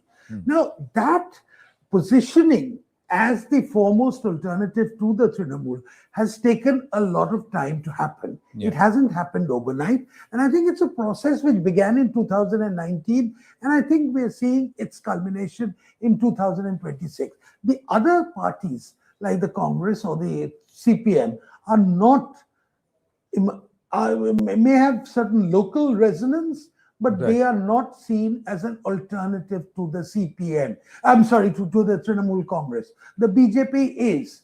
And yes, there are questions about the BJP. I know a lot of people have some skepticism about various facets of the BJP. It's not an unqualified support, but it's also, it is an unqualified rejection of what the type of politics the Trinamool Congress has pursued in the past. What is 10, your 15 assessment years. of phase two? Phase one, That's what I was- we've put out the numbers. Phase two is again historical turnout. Raj Bihari itself has seen about a 15 to 18% up, if not more, in voter turnout itself. What is that reflective of? Well, it's certainly a very, when you have a 15 to 18% jump in a constituency, which has been the traditional part of the traditional stronghold of the Trinamool Congress, it obviously means that there is a churning which was not factored in by Mamata Banerjee. One of the reasons why Mamata, campaigned so at a very sort of micro level in neighboring Bhawanipur is also due to that there is a churning which they probably saw rather late in the day, which they hadn't anticipated. Now, I'm not going to go into what the every reason as to why this thing happened, but the point is, it has happened. That jump. On that point, Mr. Dasgupta, there is a view that some of these voters that have decided to once again enter the fray with the zeal that they've displayed, bumping up these numbers to record levels, this is happening because of anger. That there is or was an existential worry amongst certain voters who felt that they would have been disenfranchised had they not voted. So they came back with militant zeal from wherever they were out of state to vote, and they are voting to basically punish the BJP on the SIR. How do you respond to this? Well, I mean, it's an attractive hypothesis, but it's not something which I've experienced on the ground. That's all I can say. And May the 4th will tell you whether this visceral anger, and I think you're right in identifying that there is anger, but I feel that this anger is not about SIR. Neither is it about meat or fish or something like that, or jhalmuri or something trivial on that count. It's basically an anger at the type of politics which the Trinamool Congress has pursued for the past 15 years. It's a type of anger against the extortion, the syndicates which have come up everywhere.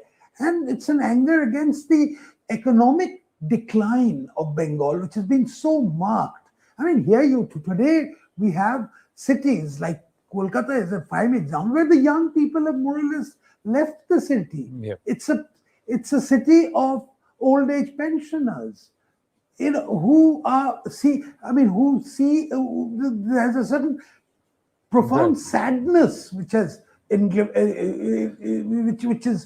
marks the city. I saw it in the booths today. Why it took so long? Why people were talking about delay, slow voting? It was nothing else. That so many old people actually coming in and voting.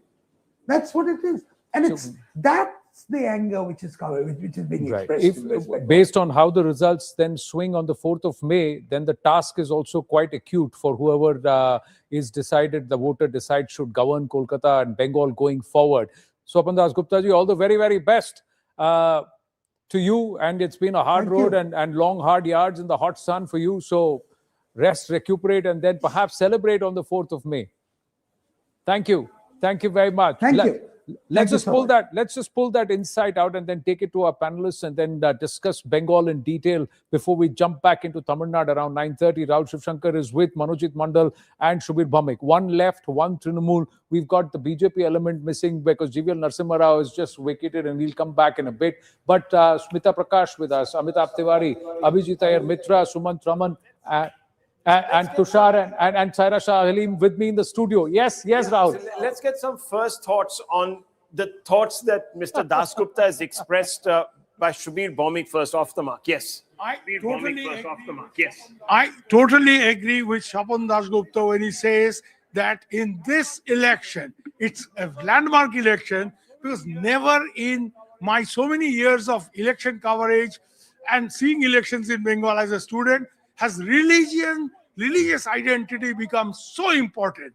And a lot of my old-time colleagues like Shukaranjan Dasgupta say that it reminds us of 47-48. Never have Bengalis talked of religious identity so much, and this becomes a factor. And here the Bengal... I think what he was saying was that... No, he did, but you know why? But he talked Never about... people thought that we are voting as Hindus and Muslims. People thought that we are voting as Hindus and Muslims and stuff like that. You know, there are other issues. Maybe like there was a backlash. And Rahul Gandhi, who calls himself the pillar of secular politics in this country, He knows nothing about Bengal. Whatever. He's from the India bloc.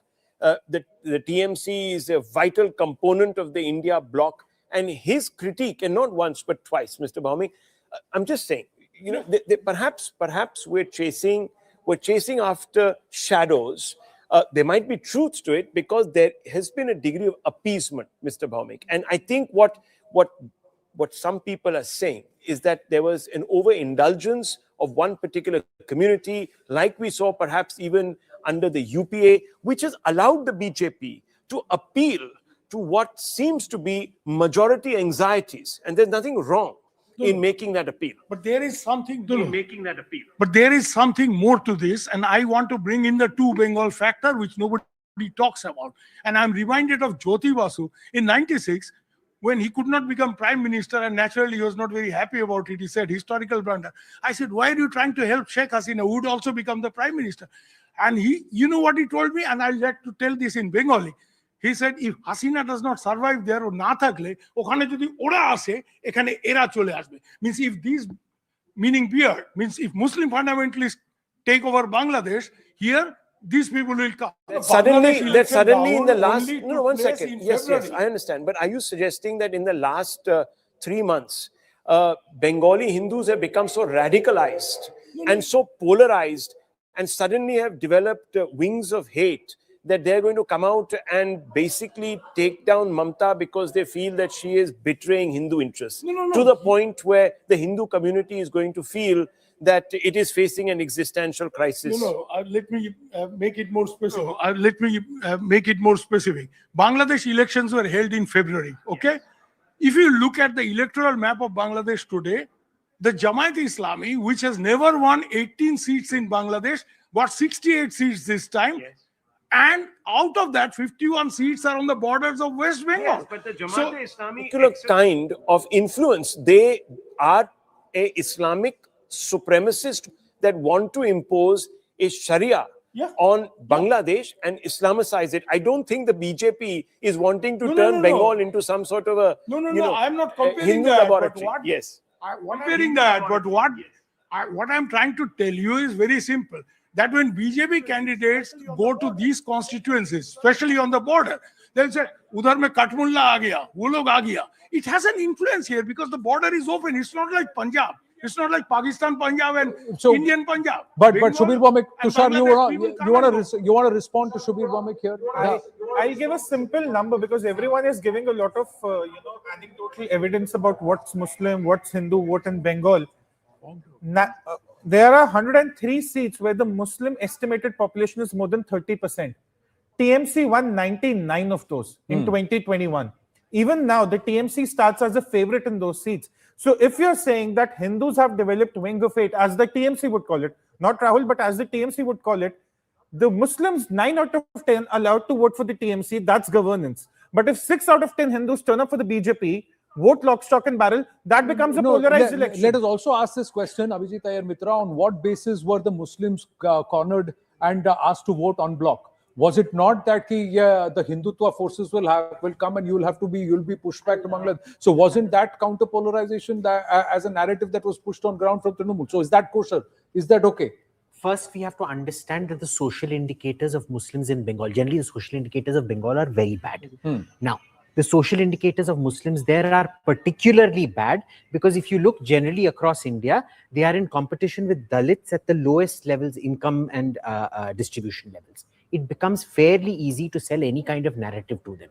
Now, notice how the SIR and even CA NRC played out in, say, Assam, for example, where the Assamese Muslim has a very unique identity of their own, and where we don't want these Bangladeshi Muslims coming in, as opposed to Bengal, where that identity wasn't there.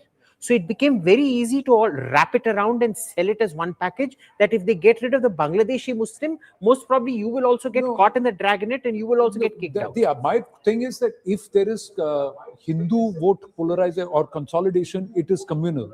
But if a Muslim vote consolidation is happening, that is secular. This is that kind of a language is that's unfair. What is new about unfair? It's more unfair because in Bengal you do not Smita have... Prakash. Yeah. Hindu vote consolidation.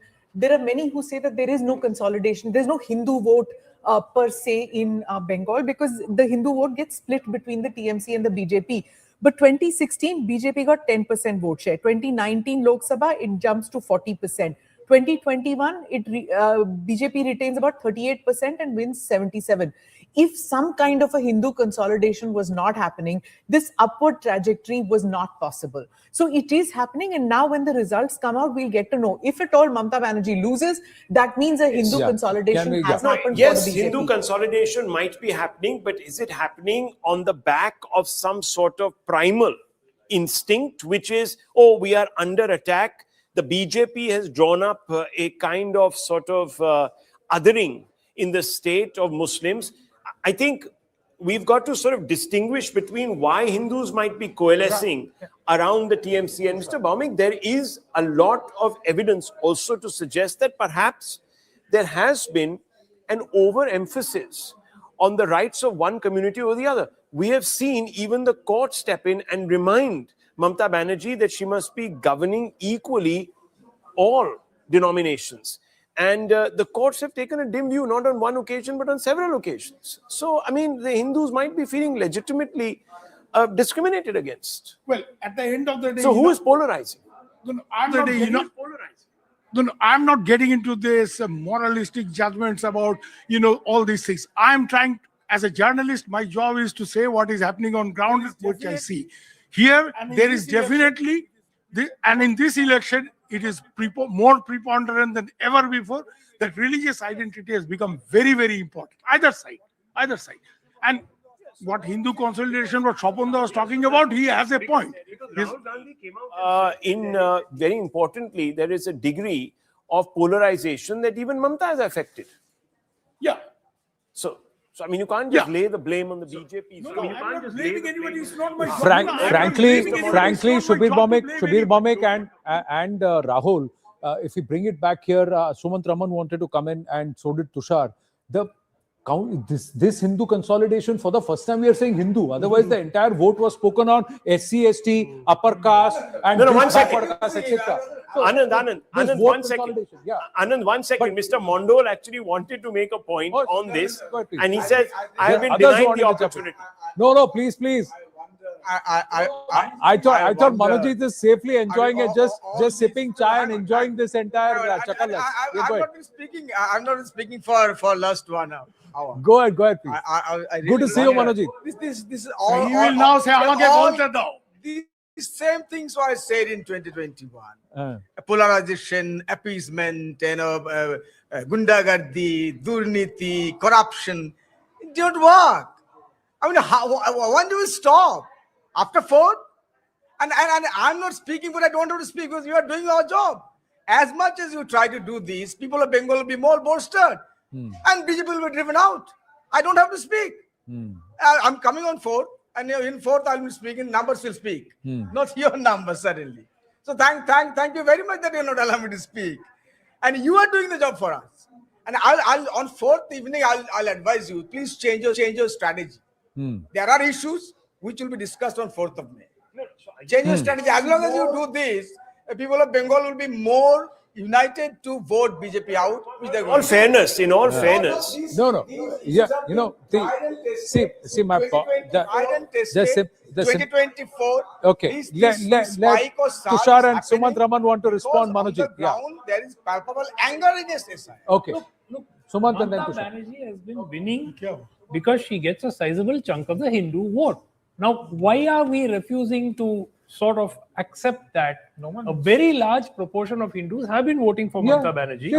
And this attempt is essentially not to lure the Bengal voter away from Mamata Banerjee, but to lure the Hindu voter alone away from Mamata Banerjee. And that is why it is a polarizing effort. And that is why it's not. Achha, Dilip Ghosh is with us. 1 minute, sir. Dilip Ghosh is with us. Dilip da, namaste. Anand Narsimhan बोल रहा हूँ. नमस्ते जी. नमस्ते. आज दूसरे चरण का भी वोट हो गया. आप बताइए कि कैसा आपको लग रहा है, क्या लग रहा है? एक तो इसको बोलते हैं ताबड़तोड़ वोटिंग हुई है. देश में एक बड़ा उदाहरण बना है. बंगाल के लोग ऐसे ज्यादा ही सक्रिय रहते हैं राजनीति में और वोटिंग भी करते हैं. और हमारे यहाँ जो संख्यालघु इलाका वहाँ 90% से ऊपर वोटिंग होती है, नॉर्मल हो और वो एबनॉर्मल हो जो भी. लेकिन इस बार पूरा के पूरा जगह और कलकत्ता जैसा शहर में 60% के आसपास वोटिंग होती है. वो भी 85% 90 तक हो गया है. गांव में तो होता ही है. एक बहुत बड़ी बात है, एक संकेत है कि परिवर्तन हो रही है. और यहाँ चुनाव मतलब एक डर का वातावरण, हत्याएं होनी, हिंसा होनी, इस बार एक भी मर्डर नहीं हुआ है. और चुनाव कमीशन ने बहुत बड़ा रिस्क लिया था 2 फेज में करने का, और उन्होंने करके दिखाया ये संभव है. बंगाल की जो पॉलिटिकल कल्चर है उसमें जो दाग था उसको उन्हें साफ कर दिया. ये वो धन्यवाद की काम है. और लोग बोलते थे कि एक बार हमको वोट देने की मौका दी. लोग पोलिंग नहीं कर पाते थे. लोगों ने ये मौका लिया, वातावरण बना और लोगों ने भरपूर वोटिंग किया है. उसका नतीजा भी आ रहा है. पर वोट पड़ रहा है तो उसका ये मतलब नहीं है कि बीजेपी के फेवर में पड़ रहा है. तृणमूल कहता है हमारा भी वोट पड़ रहा है, हमारे वोट ज्यादा पड़ रहे हैं. वो तो ठीक है, सबका पड़ता है, 4 तारीख तक सबका होगा. लेकिन ऑलरेडी जो एग्जिट पोल आया उसका जो संकेत है वो उस तरफ कर रहा है. और एक बात देख लीजिए, बाकी देश में भी आप लोग बड़े अनुभवी हैं, जो एग्जिट पोल होता है लोग वहां बोलते हैं खोल कर, लेकिन बंगाल के लोग मैक्सिमम लोग नहीं बोलते. एक तो डर है, दूसरा अपना राजनीतिक जो मत को वो उजागर नहीं करते हैं, इसलिए यहाँ कई बार ठीक ठाक नहीं आता है. लेकिन ट्रेंड जो आया है वो निश्चित है. अभी 1-2 साल में देश में जो चुनाव हुआ ना, इस बार क्या अलग किया दिलीप दा, एक बात बताइए. बीजेपी ने इस बार अलग क्या किया? तृणमूल कहता है सब सेंट्रल फोर्स का गुंडागर्दी है, दादागिरी है. आपने सीएपीएफ लगा दिया, ईडी लगा दिया, सीबीआई लगा दिया, सब लगा दिया, सारा दमखम लगा दिया. फिर भी भाईपो और दीदी कहते हैं कि नहीं जीतेंगे. आप तो बंगाल का हर खाक छाना है. मैं इसीलिए आपसे पूछ रहा हूँ because you are one of the oldest hands of BJP. जब बीजेपी कुछ भी नहीं था तब भी आप स्ट्रगल करते थे, संघर्ष करते थे, आज भी आप कर रहे हैं. तो इसीलिए मैं आपसे पूछ रहा हूँ. नहीं, पिछले 15-20 साल देखिए, मुझे जहां तो टीएमसी भी जो सत्ता में 11 में ना, तभी सेंट्रल फोर्स था, इतना ही था, इतना कड़क से. इसका लाभ लेकर उन्होंने जीत के आया. आज सेंट्रल फोर्स से क्यों डर रहे हैं? यहाँ पंचायत चुनाव भी होता है सेंट्रल फोर्स को लेकर के. चुनाव घोषणा होते ही लोग बोलते हैं कि सेंट्रल फोर्स कब आएगा, पुलिस के ऊपर भरोसा नहीं है. लेकिन इस बार पुलिस के अंदर भी बहुत परिवर्तन देखा हम लोगों ने, और ये बहुत बड़ी बात है. इसलिए सेंट्रल फोर्स तो मस्त, नहीं तो हिंसा होगा. सेंट्रल फोर्स के चलते हिंसा नहीं हुआ है, लोगों ने भयंकर वोट डाला है. आप सोच सकते हैं कि 1 बजे तक 70% 75% पोलिंग हो चुकी थी, जो देश में कहीं नहीं होता है. तो ये भी एक ट्रेंड है. BJP CM face mister Ghosh. अच्छा, मनोजीत मंडल आपसे क्वेश्चन पूछ रहे हैं, आपसे पूछ रहे हैं. আপনি কি চিফ মিনিস্টার হচ্ছেন বিজেপির? আপনারা তো জিতছেন, চিফ মিনিস্টার হচ্ছেন তো আপনি? Are you becoming the chief minister of BJP? কিছু হতে আসেনি না, আমি কিছু হতে আসিনি আজ পর্যন্ত, করতে এসেছি এবং পার্টি দাঁড় করিয়েছি. চিফ মিনিস্টারিয়াল বাকি পার্টি যা বলবে, যে কাল বলে রাজনীতি ছেড়ে দাও তো ছেড়ে দাও. हाँ, तो अब वो कार्यकर्ता हो गए हैं, तो he is not going to fall for that. Manojit Mandal, तो नीडलिंग से कुछ होगा नहीं. पता जिस दिन जब 4 तारीख को क्या करेंगे इसके बाद, ये भी सोचिए. Party from no hang on, he made the party from 3 to 77, but we wonder how was he sidelined by the party because of Shubhendu's entry. He made the party, of course. He is absolutely right. That's history. Dilip दा क्या बोलेंगे आप? उन्होंने party को बनाया बंगाल में. ये BJP में नहीं होता है। हम एक कार्यकर्ता के रूप में काम करते रहते हैं, जैसे जिम्मेदारी देते हैं, और इसलिए पार्टी जीतता है। टीएमसी गुंडा और पुलिस मिदनापुर इन 2024 खत्म। तो इसलिए पार्टी के अंदर है इतना ही, काफी साइड है, मिडिल है, ये टीएमसी में होता है। मदन मित्र को भी साइड में, आपने जेल में, आपने में ऐसा नहीं होता। आपने आंसर नहीं किया मनोजीत। दिलीप दा ने क्या पूछा? दिलीप दा आपने बाफा साहब मिदनापुर अच्छा लगा, लेकिन 24 में आप तो मिदनापुर से हटाया गया, क्यों हुआ, क्या हुआ, कुछ पता नहीं चला। आप तो जीत रहे थे वहां पर। ममता बनर्जी को किसने हटाया? 24 में तो हटाया गया ना आपको। ममता बनर्जी को किसने हटाया था? नंदीग्राम में किसने भेजा था ममता बनर्जी को? किसने मारा था उनको? भैया अरे अपना घर की तरफ झांक के बात करो। अच्छा मेरे पास दो ऑप्शन है, या तो मैं आपके बीच में आ जाऊं, हस्तक्षेप करूं, या फिर थोड़ा झालमुड़ी और चाय मंगा के आप दोनों का बैंटर एंजॉय करूं। बहुत मजा आ रहा है, लेकिन एक बात बताइए, पर मनोजीत आपने उनका प्रश्न का Manojit Mandal he is answering every question of yours. उन्होंने एक प्रश्न पूछा कि 4 तारीख के बाद आप क्या करेंगे, अगर नतीजे आपके पक्ष में नहीं आए तो 4 तारीख के बाद आप क्या करेंगे? दिलीप दा ने आपसे पूछा, उसका भी जवाब दे दो। 4 तारीख दिलीप दा को भी बुलाएंगे। दिलीप दा तो गए थे ना दीघा में, वो जगन्नाथ टेम्पल में ममता दी के साथ मुलाकात करने। 4 तारीख बाद दिलीप दा को भी बुलाएंगे, वो शपथ जब ममता दी शपथ लेंगे, और प्राइम मिनिस्टर सबको, और प्राइम मिनिस्टर सबको भी बुलाएंगे। Okay, the prime minister wanted to come and he will have to come. एक मिनट, प्राइम मिनिस्टर को झालमुड़ी खाना पड़ा, जय बांग्ला बोना पड़ा, और 4 तारीख को आना भी पड़ेगा ममता दी के शपथ ग्रहण में। मुश्किल की बात है, प्राइम मिनिस्टर का अच्छा मिर्ची लगी उन लोग, ये मजेदार बात है। मोदी जी झालमुड़ी खाई, इनको मिर्ची लग गई। I am loving this batter. Modi ji ने झालमुड़ी खाया, और लेकिन मिर्च कहीं और लगी, झाल कहीं और लगा, झाल कहीं और लगा। अच्छा okay 1 minute। Okay, Amitabh Tiwari wanted to say something. Dilip da, please wait. Manojit da is a good friend. Manojit da is a good friend. So he is asking whether Dilip Ghosh will be the CM candidate. Let us have some. अच्छा मनोजीत मंडल, Subir Bhowmik, please wait. Amitabh Tiwari speaking. One by one, please. Manojit Mandal is asking Dilip da that whether he will be the CM candidate or not. कहीं ऐसा तो नहीं है कि मनोजीत दा phase 1 का exit poll देख के अभी से सोच रहे हैं कि बीजेपी की सरकार आ रही है? He is a good friend, just pulling his leg. नहीं, देखिए भाजपा में किसी को भी आप सीएम बना दीजिए, विक्रमादित्य का सिंहासन नहीं। आप बोलिए पिछले 3-4 साल में जो हमारे सीएम बने हैं देश में, किसको जानते थे आप लोग? अब सुशासन दे रहे हैं ना, और दूसरे प्रदेश में आके प्रचार भी कर रहे हैं। ये टीएमसी ने की, माइनस ममता 0, बीजेपी ऐसे दर्जनों कार्यकर्ता है सीएम पीएम बनने के लिए, और रोज ऐसा कार्यकर्ता बनाते हैं हम। अच्छा, उसके बाद कौन है, उसके बाद कौन है, ऐसा प्रश्न हमारे पार्टी में नहीं होगा। अच्छा दिलीप दा बताइए ना, कौन सा जगह से सबसे ज्यादा बीजेपी गेन करेगा? सीट कितना होगा बताइए? नहीं, पुराना जो क्षेत्र है, फर्स्ट फेज में देखा ना आपने, जंगल महल और राढ़ क्षेत्र में, बीरभूम का, वर्धमान का, और नॉर्थ बंगाल, ये हमारा पुराना गढ़ है। इसमें तो हम मान लीजिए पहले 152 में से 100-110 तक मिलेगा हम लोग।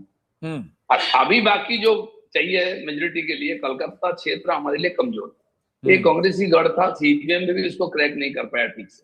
एक ही बार उन्होंने कॉर्पोरेशन जीता था विकास के समय, जब नहीं पाए साल में। इस बार बीजेपी यहाँ भी क्रैक करेगा, और नदिया से लेके हुगली, नॉर्थ, साउथ, कृष्णा, कलकत्ता में अच्छा सीट निकलेगा। तो ओवरऑल 170 तक आएंगे आप? आराम से। अब देख लीजिए, मैं आपको बता रहा हूँ बिहार का। ठीक है, तो एक आपसे मैं अभी वादा लूंगा, हमारे पास क्या होगा, हमारे पास टाइम कम है। एक आपसे वादा लूंगा, मनोजीत मंडल और आप दोनों 4 तारीख को हम मेरे साथ आएंगे। फिर कौन किसको मिर्ची लग रहा है, कौन झालमुड़ी खा रहा है, किसको झाल लग रहा है, वो भी देखेंगे। नहीं, वो भी देखेंगे। दिलीप तक कैसे आएंगे? दिलीप तक तो कैबिनेट बनाना है ना, मनोजीत दा बनाना है। दिलीप तक कैसे आएंगे? मनोजीत दा है बुद्धिजीवी, और टीवी में रहते हैं, और हम श्रमजीवी, हम तो गांव में, मैदान में रहते हैं। उनके साथ मेरा दोस्ती नहीं है, मिला भी नहीं कभी। अब मिल जाए 4 तारीख। ठीक है, दिलीप घोष जी बहुत बहुत धन्यवाद। Such a pleasure speaking with you. Thank you.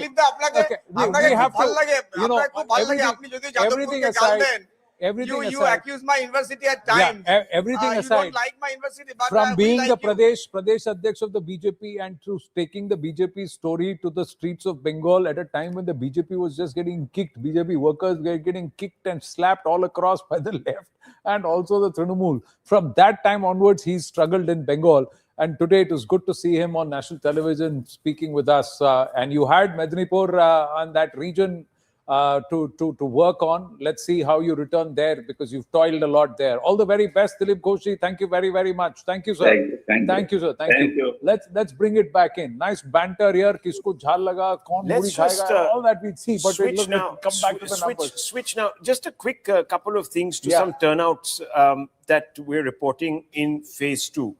So Chaurangi has seen a 33% jump. Bhabanipur has seen a 24% jump. Yeah, can we have that we're also looking at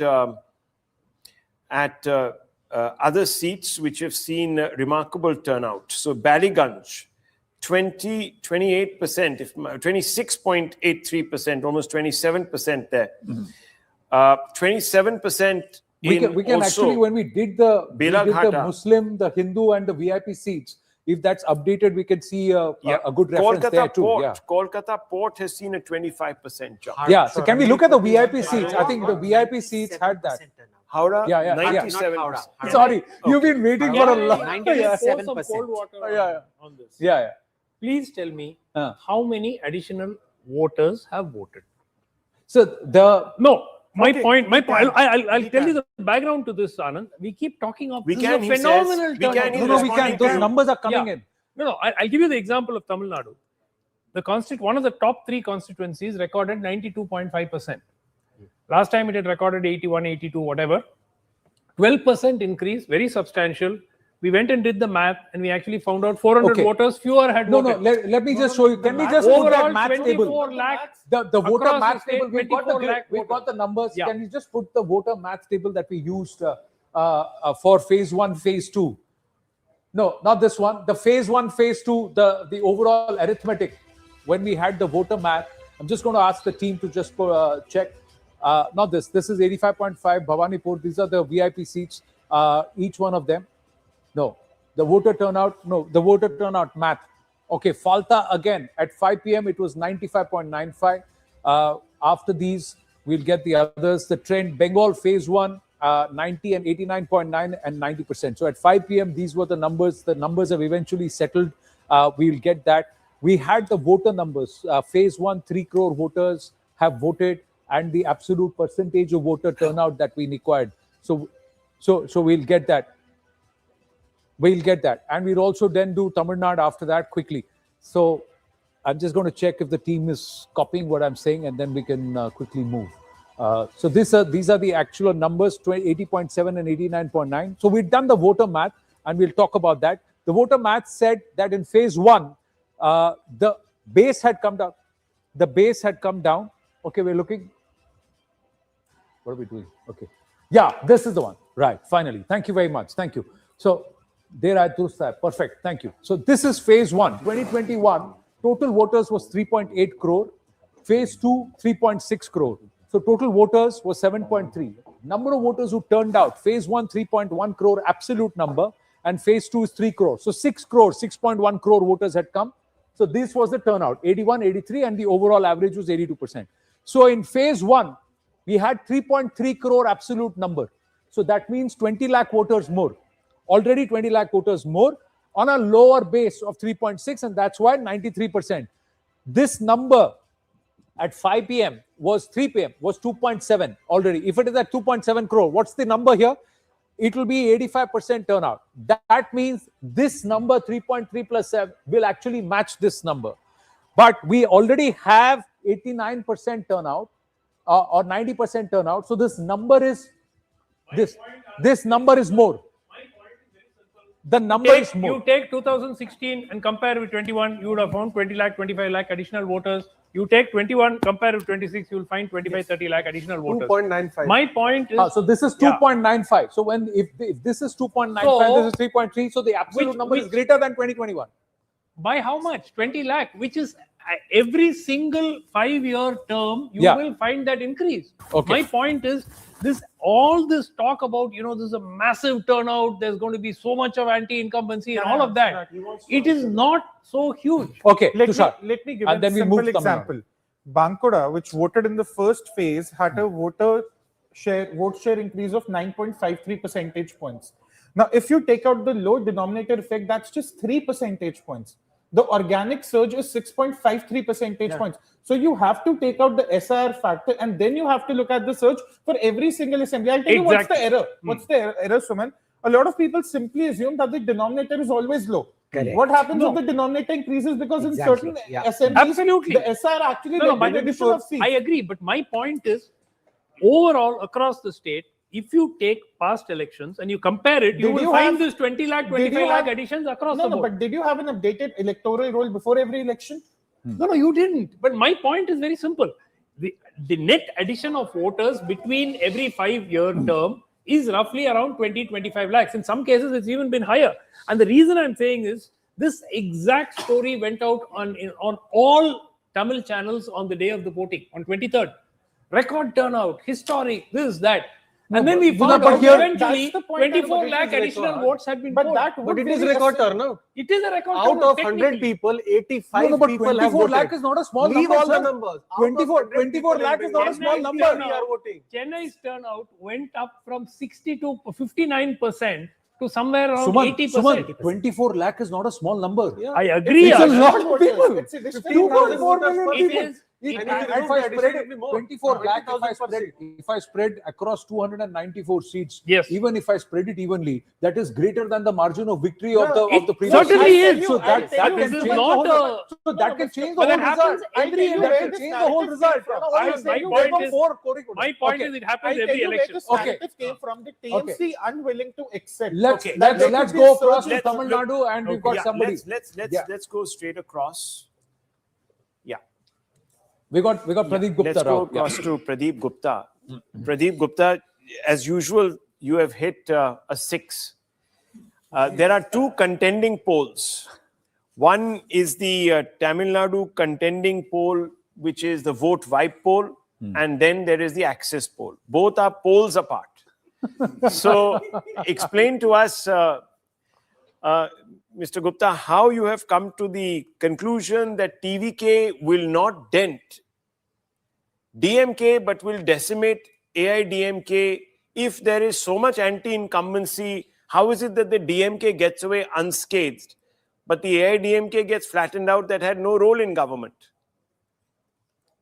So, Rahul, thank you for having me here. Now, coming to the Tamil Nadu and that to TVK, whatever vote share, about 35% we are showing for predicting rather for TVK and DMK alliance both. TVK is contesting first time, so where their vote is coming from these 35%.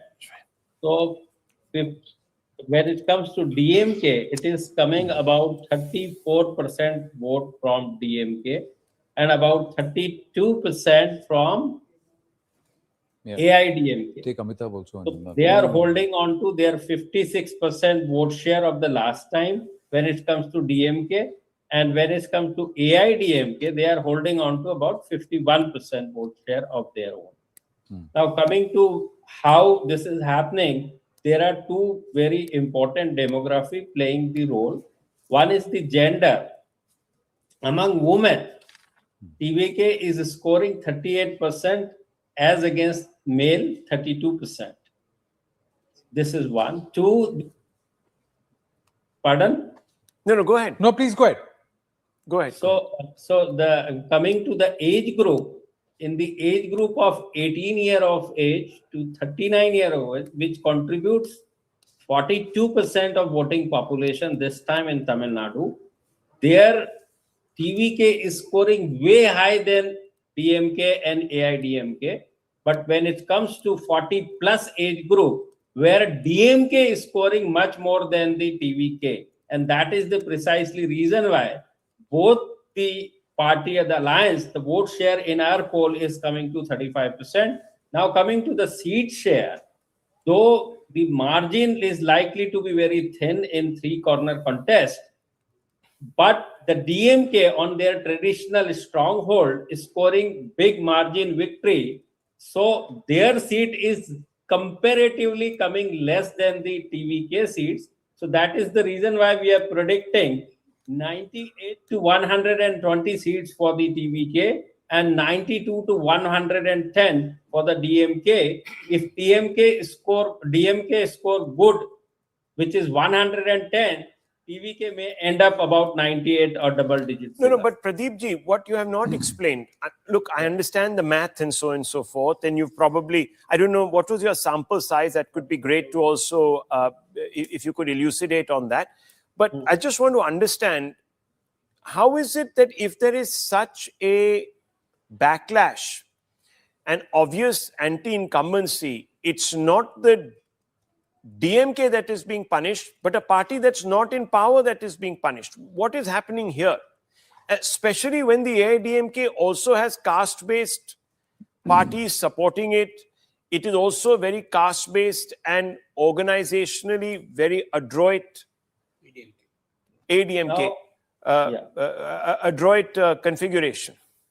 So you asked about the sample size. To be precise, it is 44,460, very big sample size, because we have got the luxury of these 6 days post-poll. Now, coming to why the anti-incumbency, see, it's anti-incumbency is definitely there, but what is important when there is an anti-incumbency, the next party to select for, what is going into voter mind is who is the next or better party who can they can select or adopt to. So in the process, they do not find AIADMK as a promising or the prospective party they should be voting for. If you see the history in recent past, the 2 Lok Sabha election and assembly election, AIADMK has been routed very badly in case of Lok Sabha election, in particular 19 and 24, both the time. So people are looking for a change, and that too about almost 50 years of these two parties who's ruling the state. People want change, and particularly this demographic shift and the new age people who are looking for a change. And if they can see change in the form of a new party or a new leader, in that case, Pradeep ji, namaste. This is Anand Narsimhan here. In that case, Pradeep ji, then there should be an equal number of vote shift and a loss of vote share for the DMK.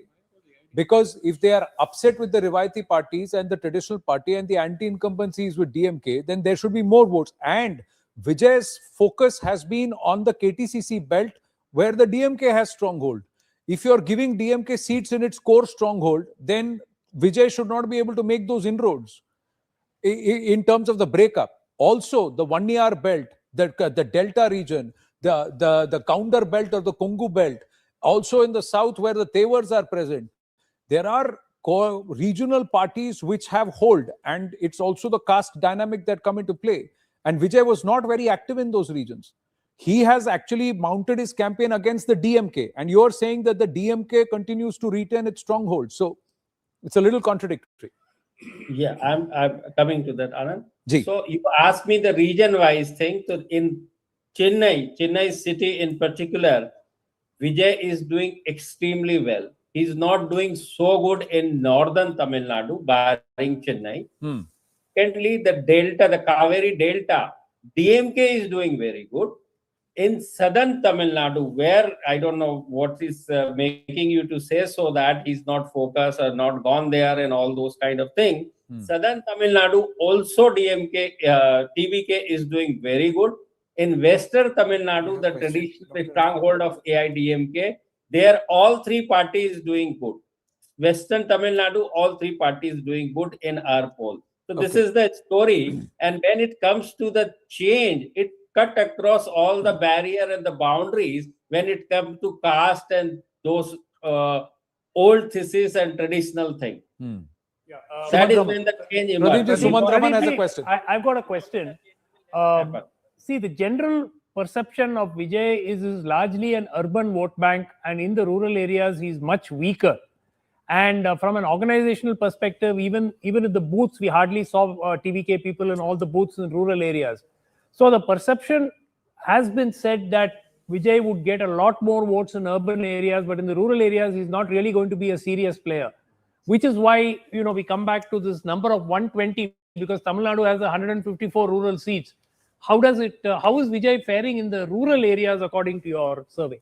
Yes. So in rural area, 35% vote share for the DMK and 33, he's trailing there in the rural area, 33 to TVK. And in urban area, 38% to TVK and 35% to DMK. Pradeep, this is GVL Narasimha Rao. I think Pradeep has, to his credit, having predicted some things which were found to be quite bizarre. But when it turned out, the results were quite accurate. But whether this will be one of that or it will turn out to be a bizarre prediction, we'll see later. But my question is, you see, there are occasions Tamil Nadu has proved to be a difficult state for pollsters in the past. I remember an election in which all of us predicted, picked the wrong winner. Possibly it was 2016 election. So it has a history. One possibility I would like you to consider is you have done the post-poll survey. So people go and vote exactly as per their preference in the real vote. When they come out and you ask them after 2 days, who did you vote for? There I have already voted for somebody, AIADMK. Let me say TVK. Because you love Vijay. Many of us love Vijay as an actor. So you might actually do one thing in the polling booth, come back and say something else. This is a strong possibility. If the results were to be completely online with what Amitabh has projected, where it's a small tally for the TVK, this could be a possible consideration. And another question, did you conduct any pre-poll surveys? Was it evident in pre-poll surveys that there is a huge vote share that is going towards the TVK, or is it sudden? An impulsive kind of polling where people went to the polling booth that morning, decided to press the button for TVK? The undecided voter. I would think that even that must have been the undecided voter who would have that number would be less. Some of them might have. And also, one question I wanted to see: do you really see TVK becoming, Vijay becoming chief minister? Do you project that at all? Okay, so one by one, so GVL, you are right, that may be the case, but that is how this business is. We'll have to believe what people are saying. Correct. And we have been quite successful in doing so. We have Access My India, we have predicted 81 elections so far and called 74 accurate. Now coming to that is possibility. I mean, people say out of their stardom and all that, which is quite possible. I'm not denying onto that, but that is something beyond my control. Okay. DMK spokesperson is also here with us, Mr. Dharani Dharan. There. But Mr. Dharani Dharan, your reaction to the Access My India poll and also the Vote Vibe poll, both are suggesting that the DMK, I think they're going against the run of play, projecting different players, but saying that the DMK is not going to make it. See, I've seen about a dozen of surveys, in which apart from 2 surveys, 10 other surveys have said that DMK is coming to power. Some have projected as high as maybe 170, 180. Some have predicted that we are going to get 120, 121 and come to power. And there are 2 outliers which says that maybe we'll only get 75, 78 seats. But there's also one survey which completely says that AIADMK is decimated. So, but in my opinion, having been in the ground, we are definitely winning this election. And Edappadi is not, unfortunately, seen as an alternate in Tamil Nadu. That is why he had lost 5 major elections, as well as a number of bypolls that happened in Tamil Nadu. You go and speak to anywhere in Tamil Nadu, he's not seen as an alternate.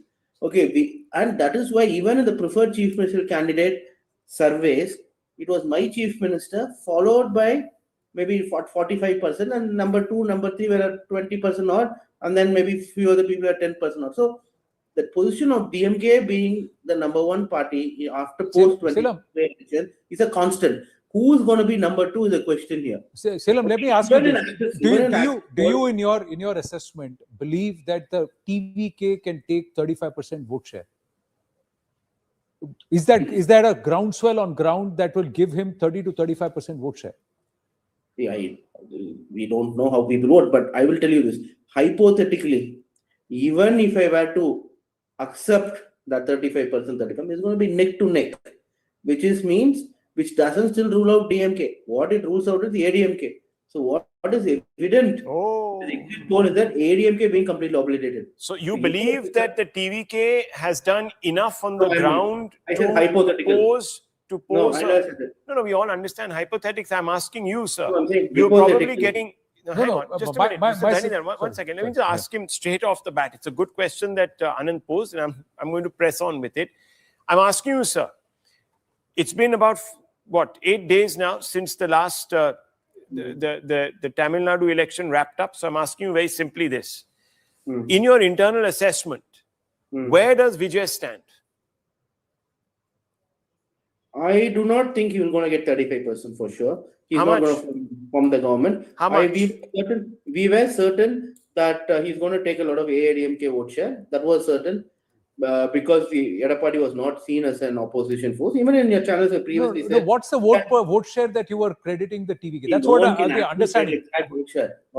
Salem, it's not about whether it's a DMK vote or ADMK vote. I'm just saying purely TVK.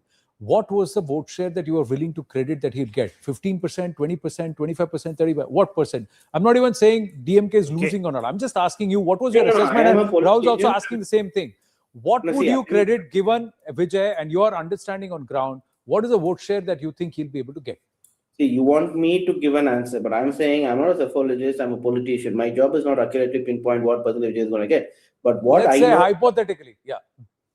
No, hypothetically, I can say anything. I can say that I will get 100% of the votes. I think what Mr. Salem is trying to tell us, hang on, I think what is happening here is Mr. Salem is telling us something very simple. He's saying that, look, the AIADMK is going to be steamrolled here.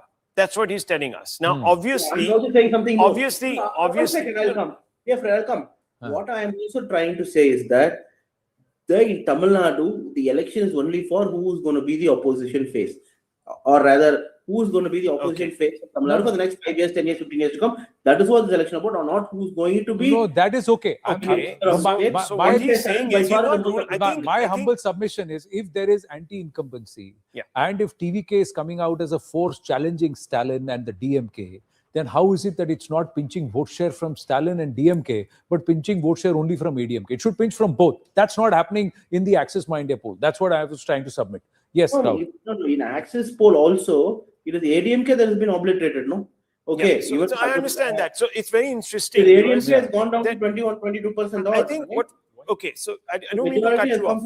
I don't mean to cut you off, Mr. Salem, but I think what is actually happening here is that the DMK suspects that enough damage has been done by the TVK to the AIADMK to make the TVK a bit of a player, specifically somebody who is on the lead pole of the opposition. Now, does that mean that Pradeep Gupta has cottoned on to something, and that it means that the TVK has really gone up there? Yes, Mr. Gupta, very quickly before I bring in Mr. Ashwini Kumar Solo to get a sense of where this election is going.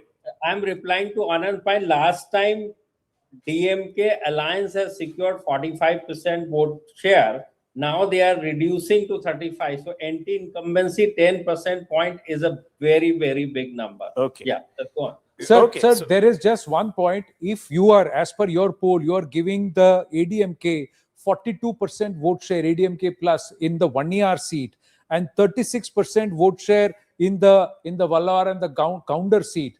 That itself is 50 seats for the ADMK. That vote share itself, irrespective of what the others get, because of their entire consolidation, that itself is 50 seats for the ADMK. So there is something wrong in that calculation. That's my humble submission. Anyhow, look, on the 4th, we will know. But just opening this up to the larger national picture, and we are joined by Ashwini Kumar. Anand will be here with us. We'll take Ashwini Kumar Solo as we enter the final leg of this long broadcast that has been now going on for 5 hours. Mr. Ashwini Kumar, thank you very much. Mr. Ashwini Kumar, Anand and myself, please, on screen. Thank you very much, Director Saab. Very kind of you. Mr. Ashwini Kumar, what we're seeing now, I'm putting all the results together. What we're seeing is a mosaic. We're seeing perhaps the BJP breaking new geography, consolidating in one in the east.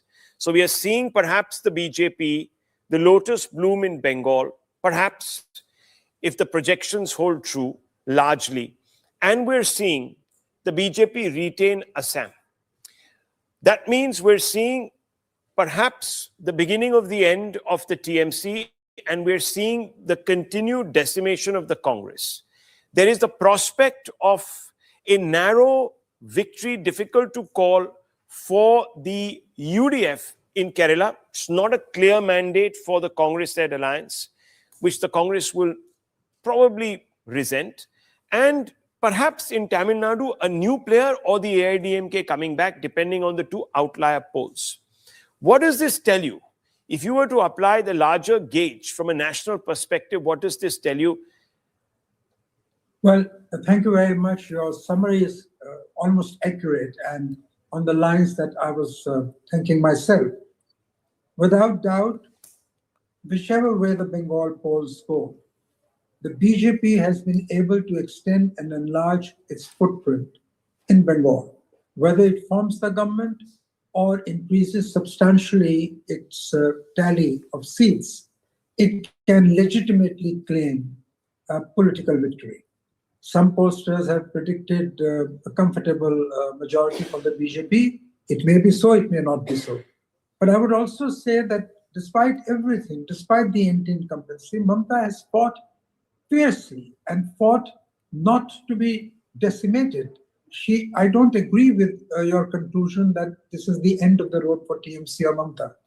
Whether she forms government or not, she will be the second most important or the first most important player in Bengal. This is so much for Bengal. It is true that the anti-incumbency and the youngsters' urge for change has been the driving force in both Tamil Nadu and Bengal.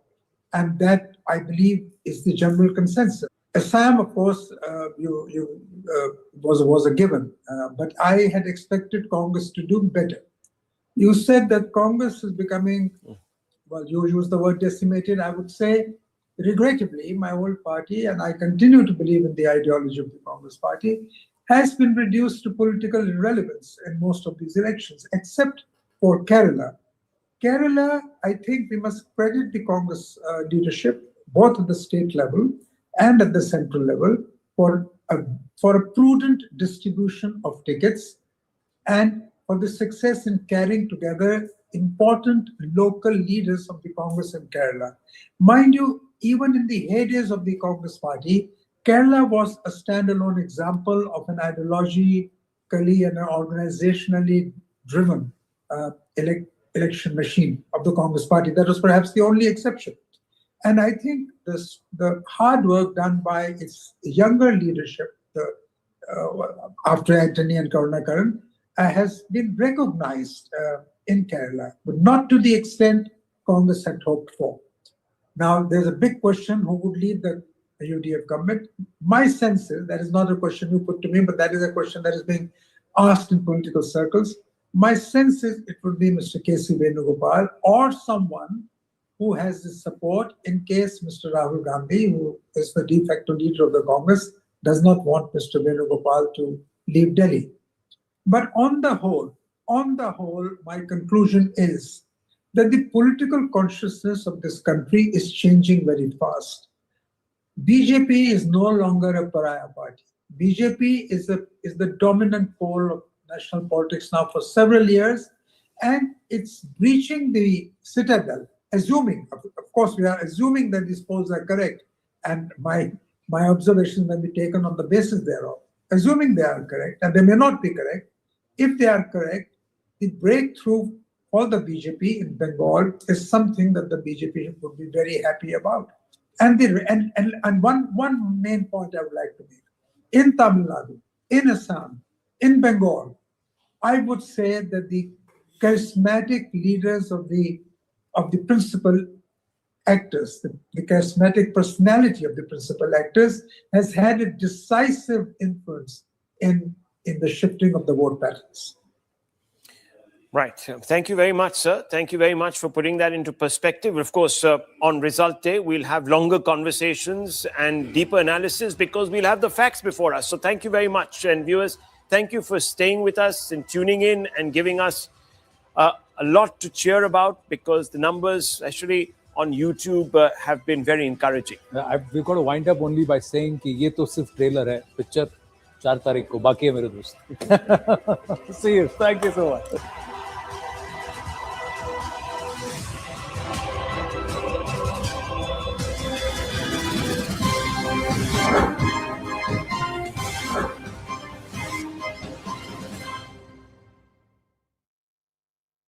Now, PMK is a case 30 seats only. I'm talking about 20 Yeah, years back. but They here, contested alone in one but sir, here TVK was not fighting 30 seats. TVK is fighting all 234 seats. They're fighting it alone.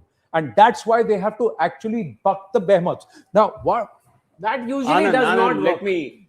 Like Okay, pride in Gujarat. Now here is another outlier. Axis has come out and said TVK is winning this election. What is that? Axis has come out and said, let's look at that number. Can we put that number out somewhere? We've just got the information that Axis has come out and said right behind us. Let's have a look. There you go. Says TVK will get 98 to 120 seats. Wow. The only one to say this. Now, right? see, this is what I'm saying. If the voter has made up its mind that TVK, yes, TVK is going to be in the running. Excuse me. That's exactly what I'm saying.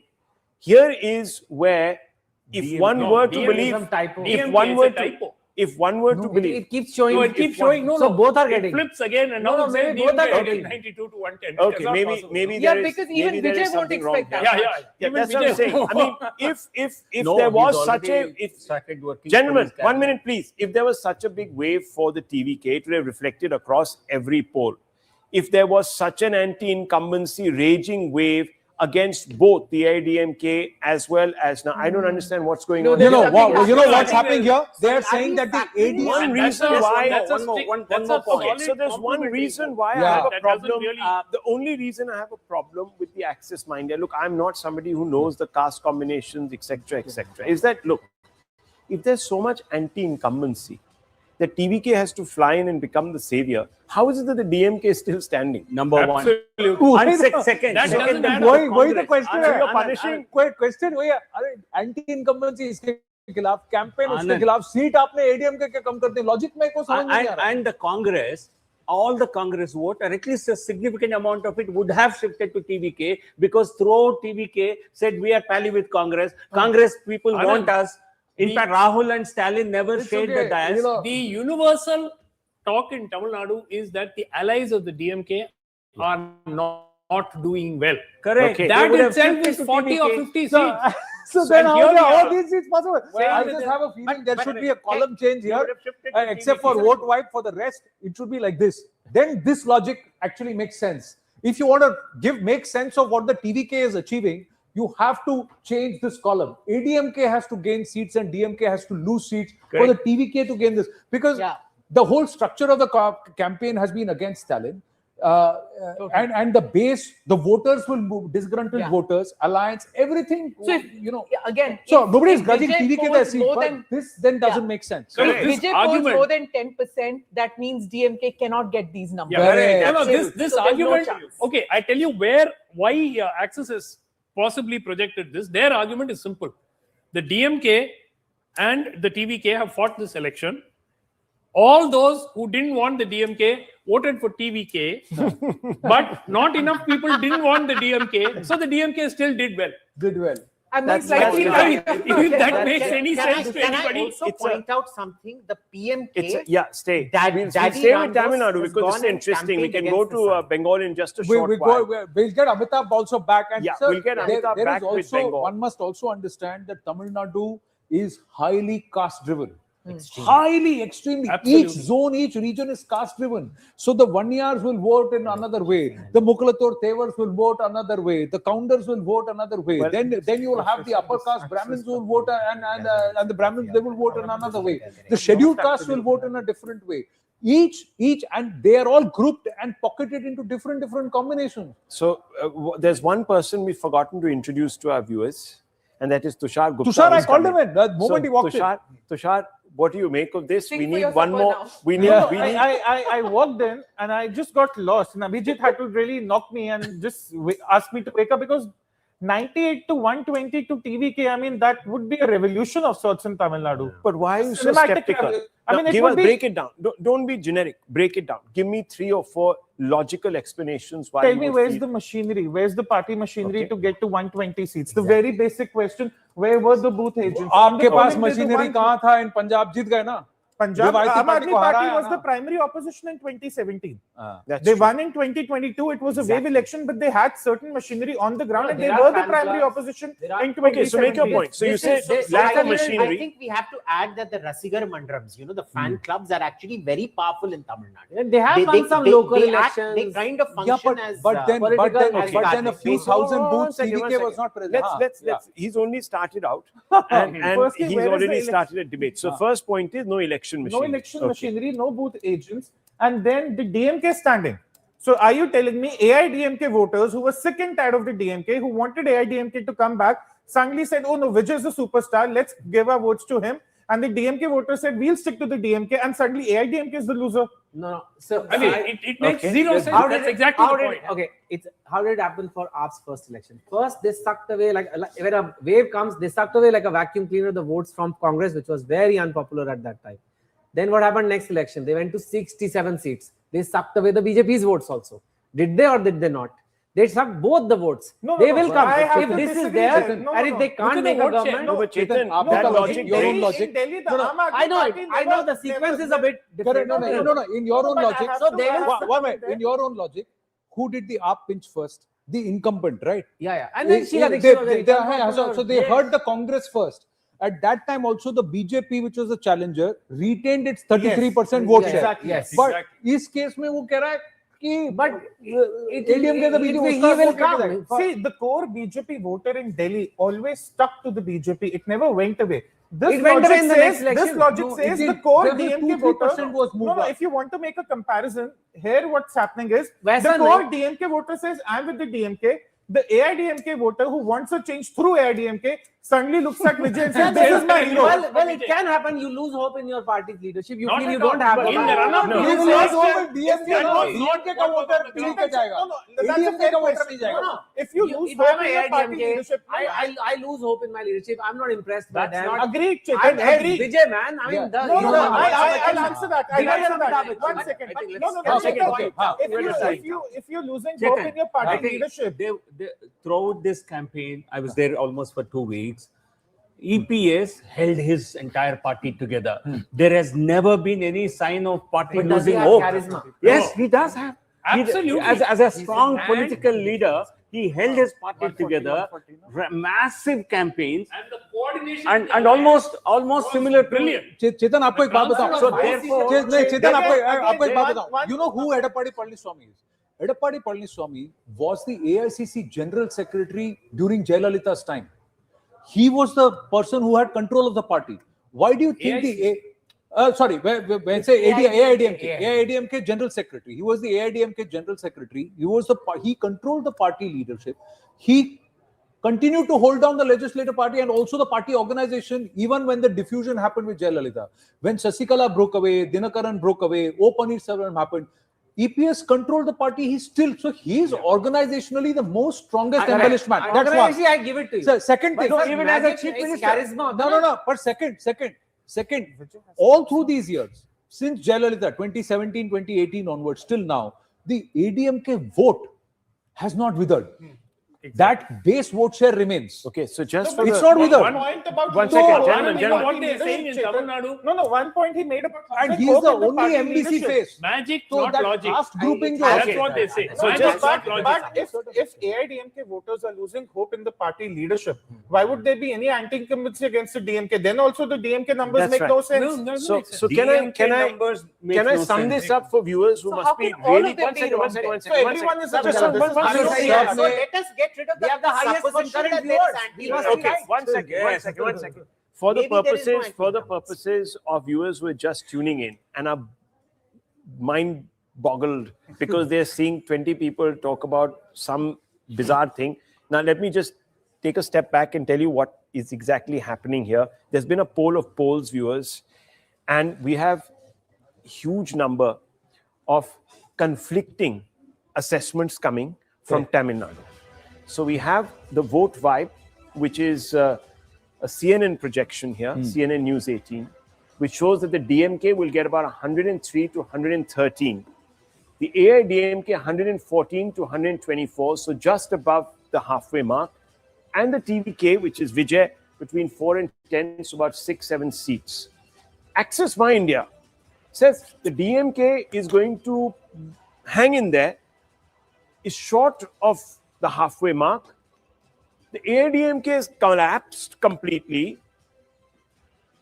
and it is a TVK that is going to surge ahead.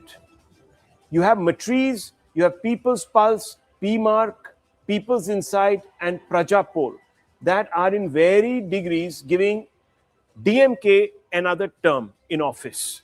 And the TVK, not much.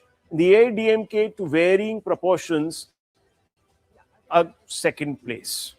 Now, viewers, it's these two polls, the Vote Vibe and the Access My India, that is striking a massive conversation around our table, because fundamentally, if one were to believe that there is anti-incumbency and it's incipient and it's deep against the ruling alliance, which is the DMK alliance, you can't have a situation where the closest competitor is blanked out, punished for no rhyme or reason. The DMK retains quite a bit of its hold, but the change runs away with it. So if there is anti-incumbency, the first party to be punished would be the DMK coalition. The AIADMK would perhaps be somewhere in the middle, and the TVK would run away with this election. Vote Vibe seems to suggest that there is enough anti-incumbency, but not to the extent that people presume. So it's not going to be so decisive, but it will be relatively clear, simple majority for the AIADMK, the challenger, because of its massive coalition alliance, caste alliance, and so on and so forth.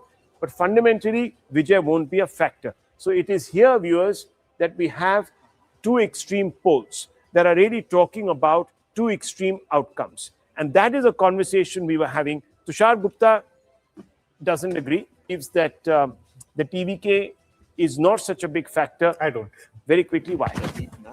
There's no election machinery. It's just one actor, one individual.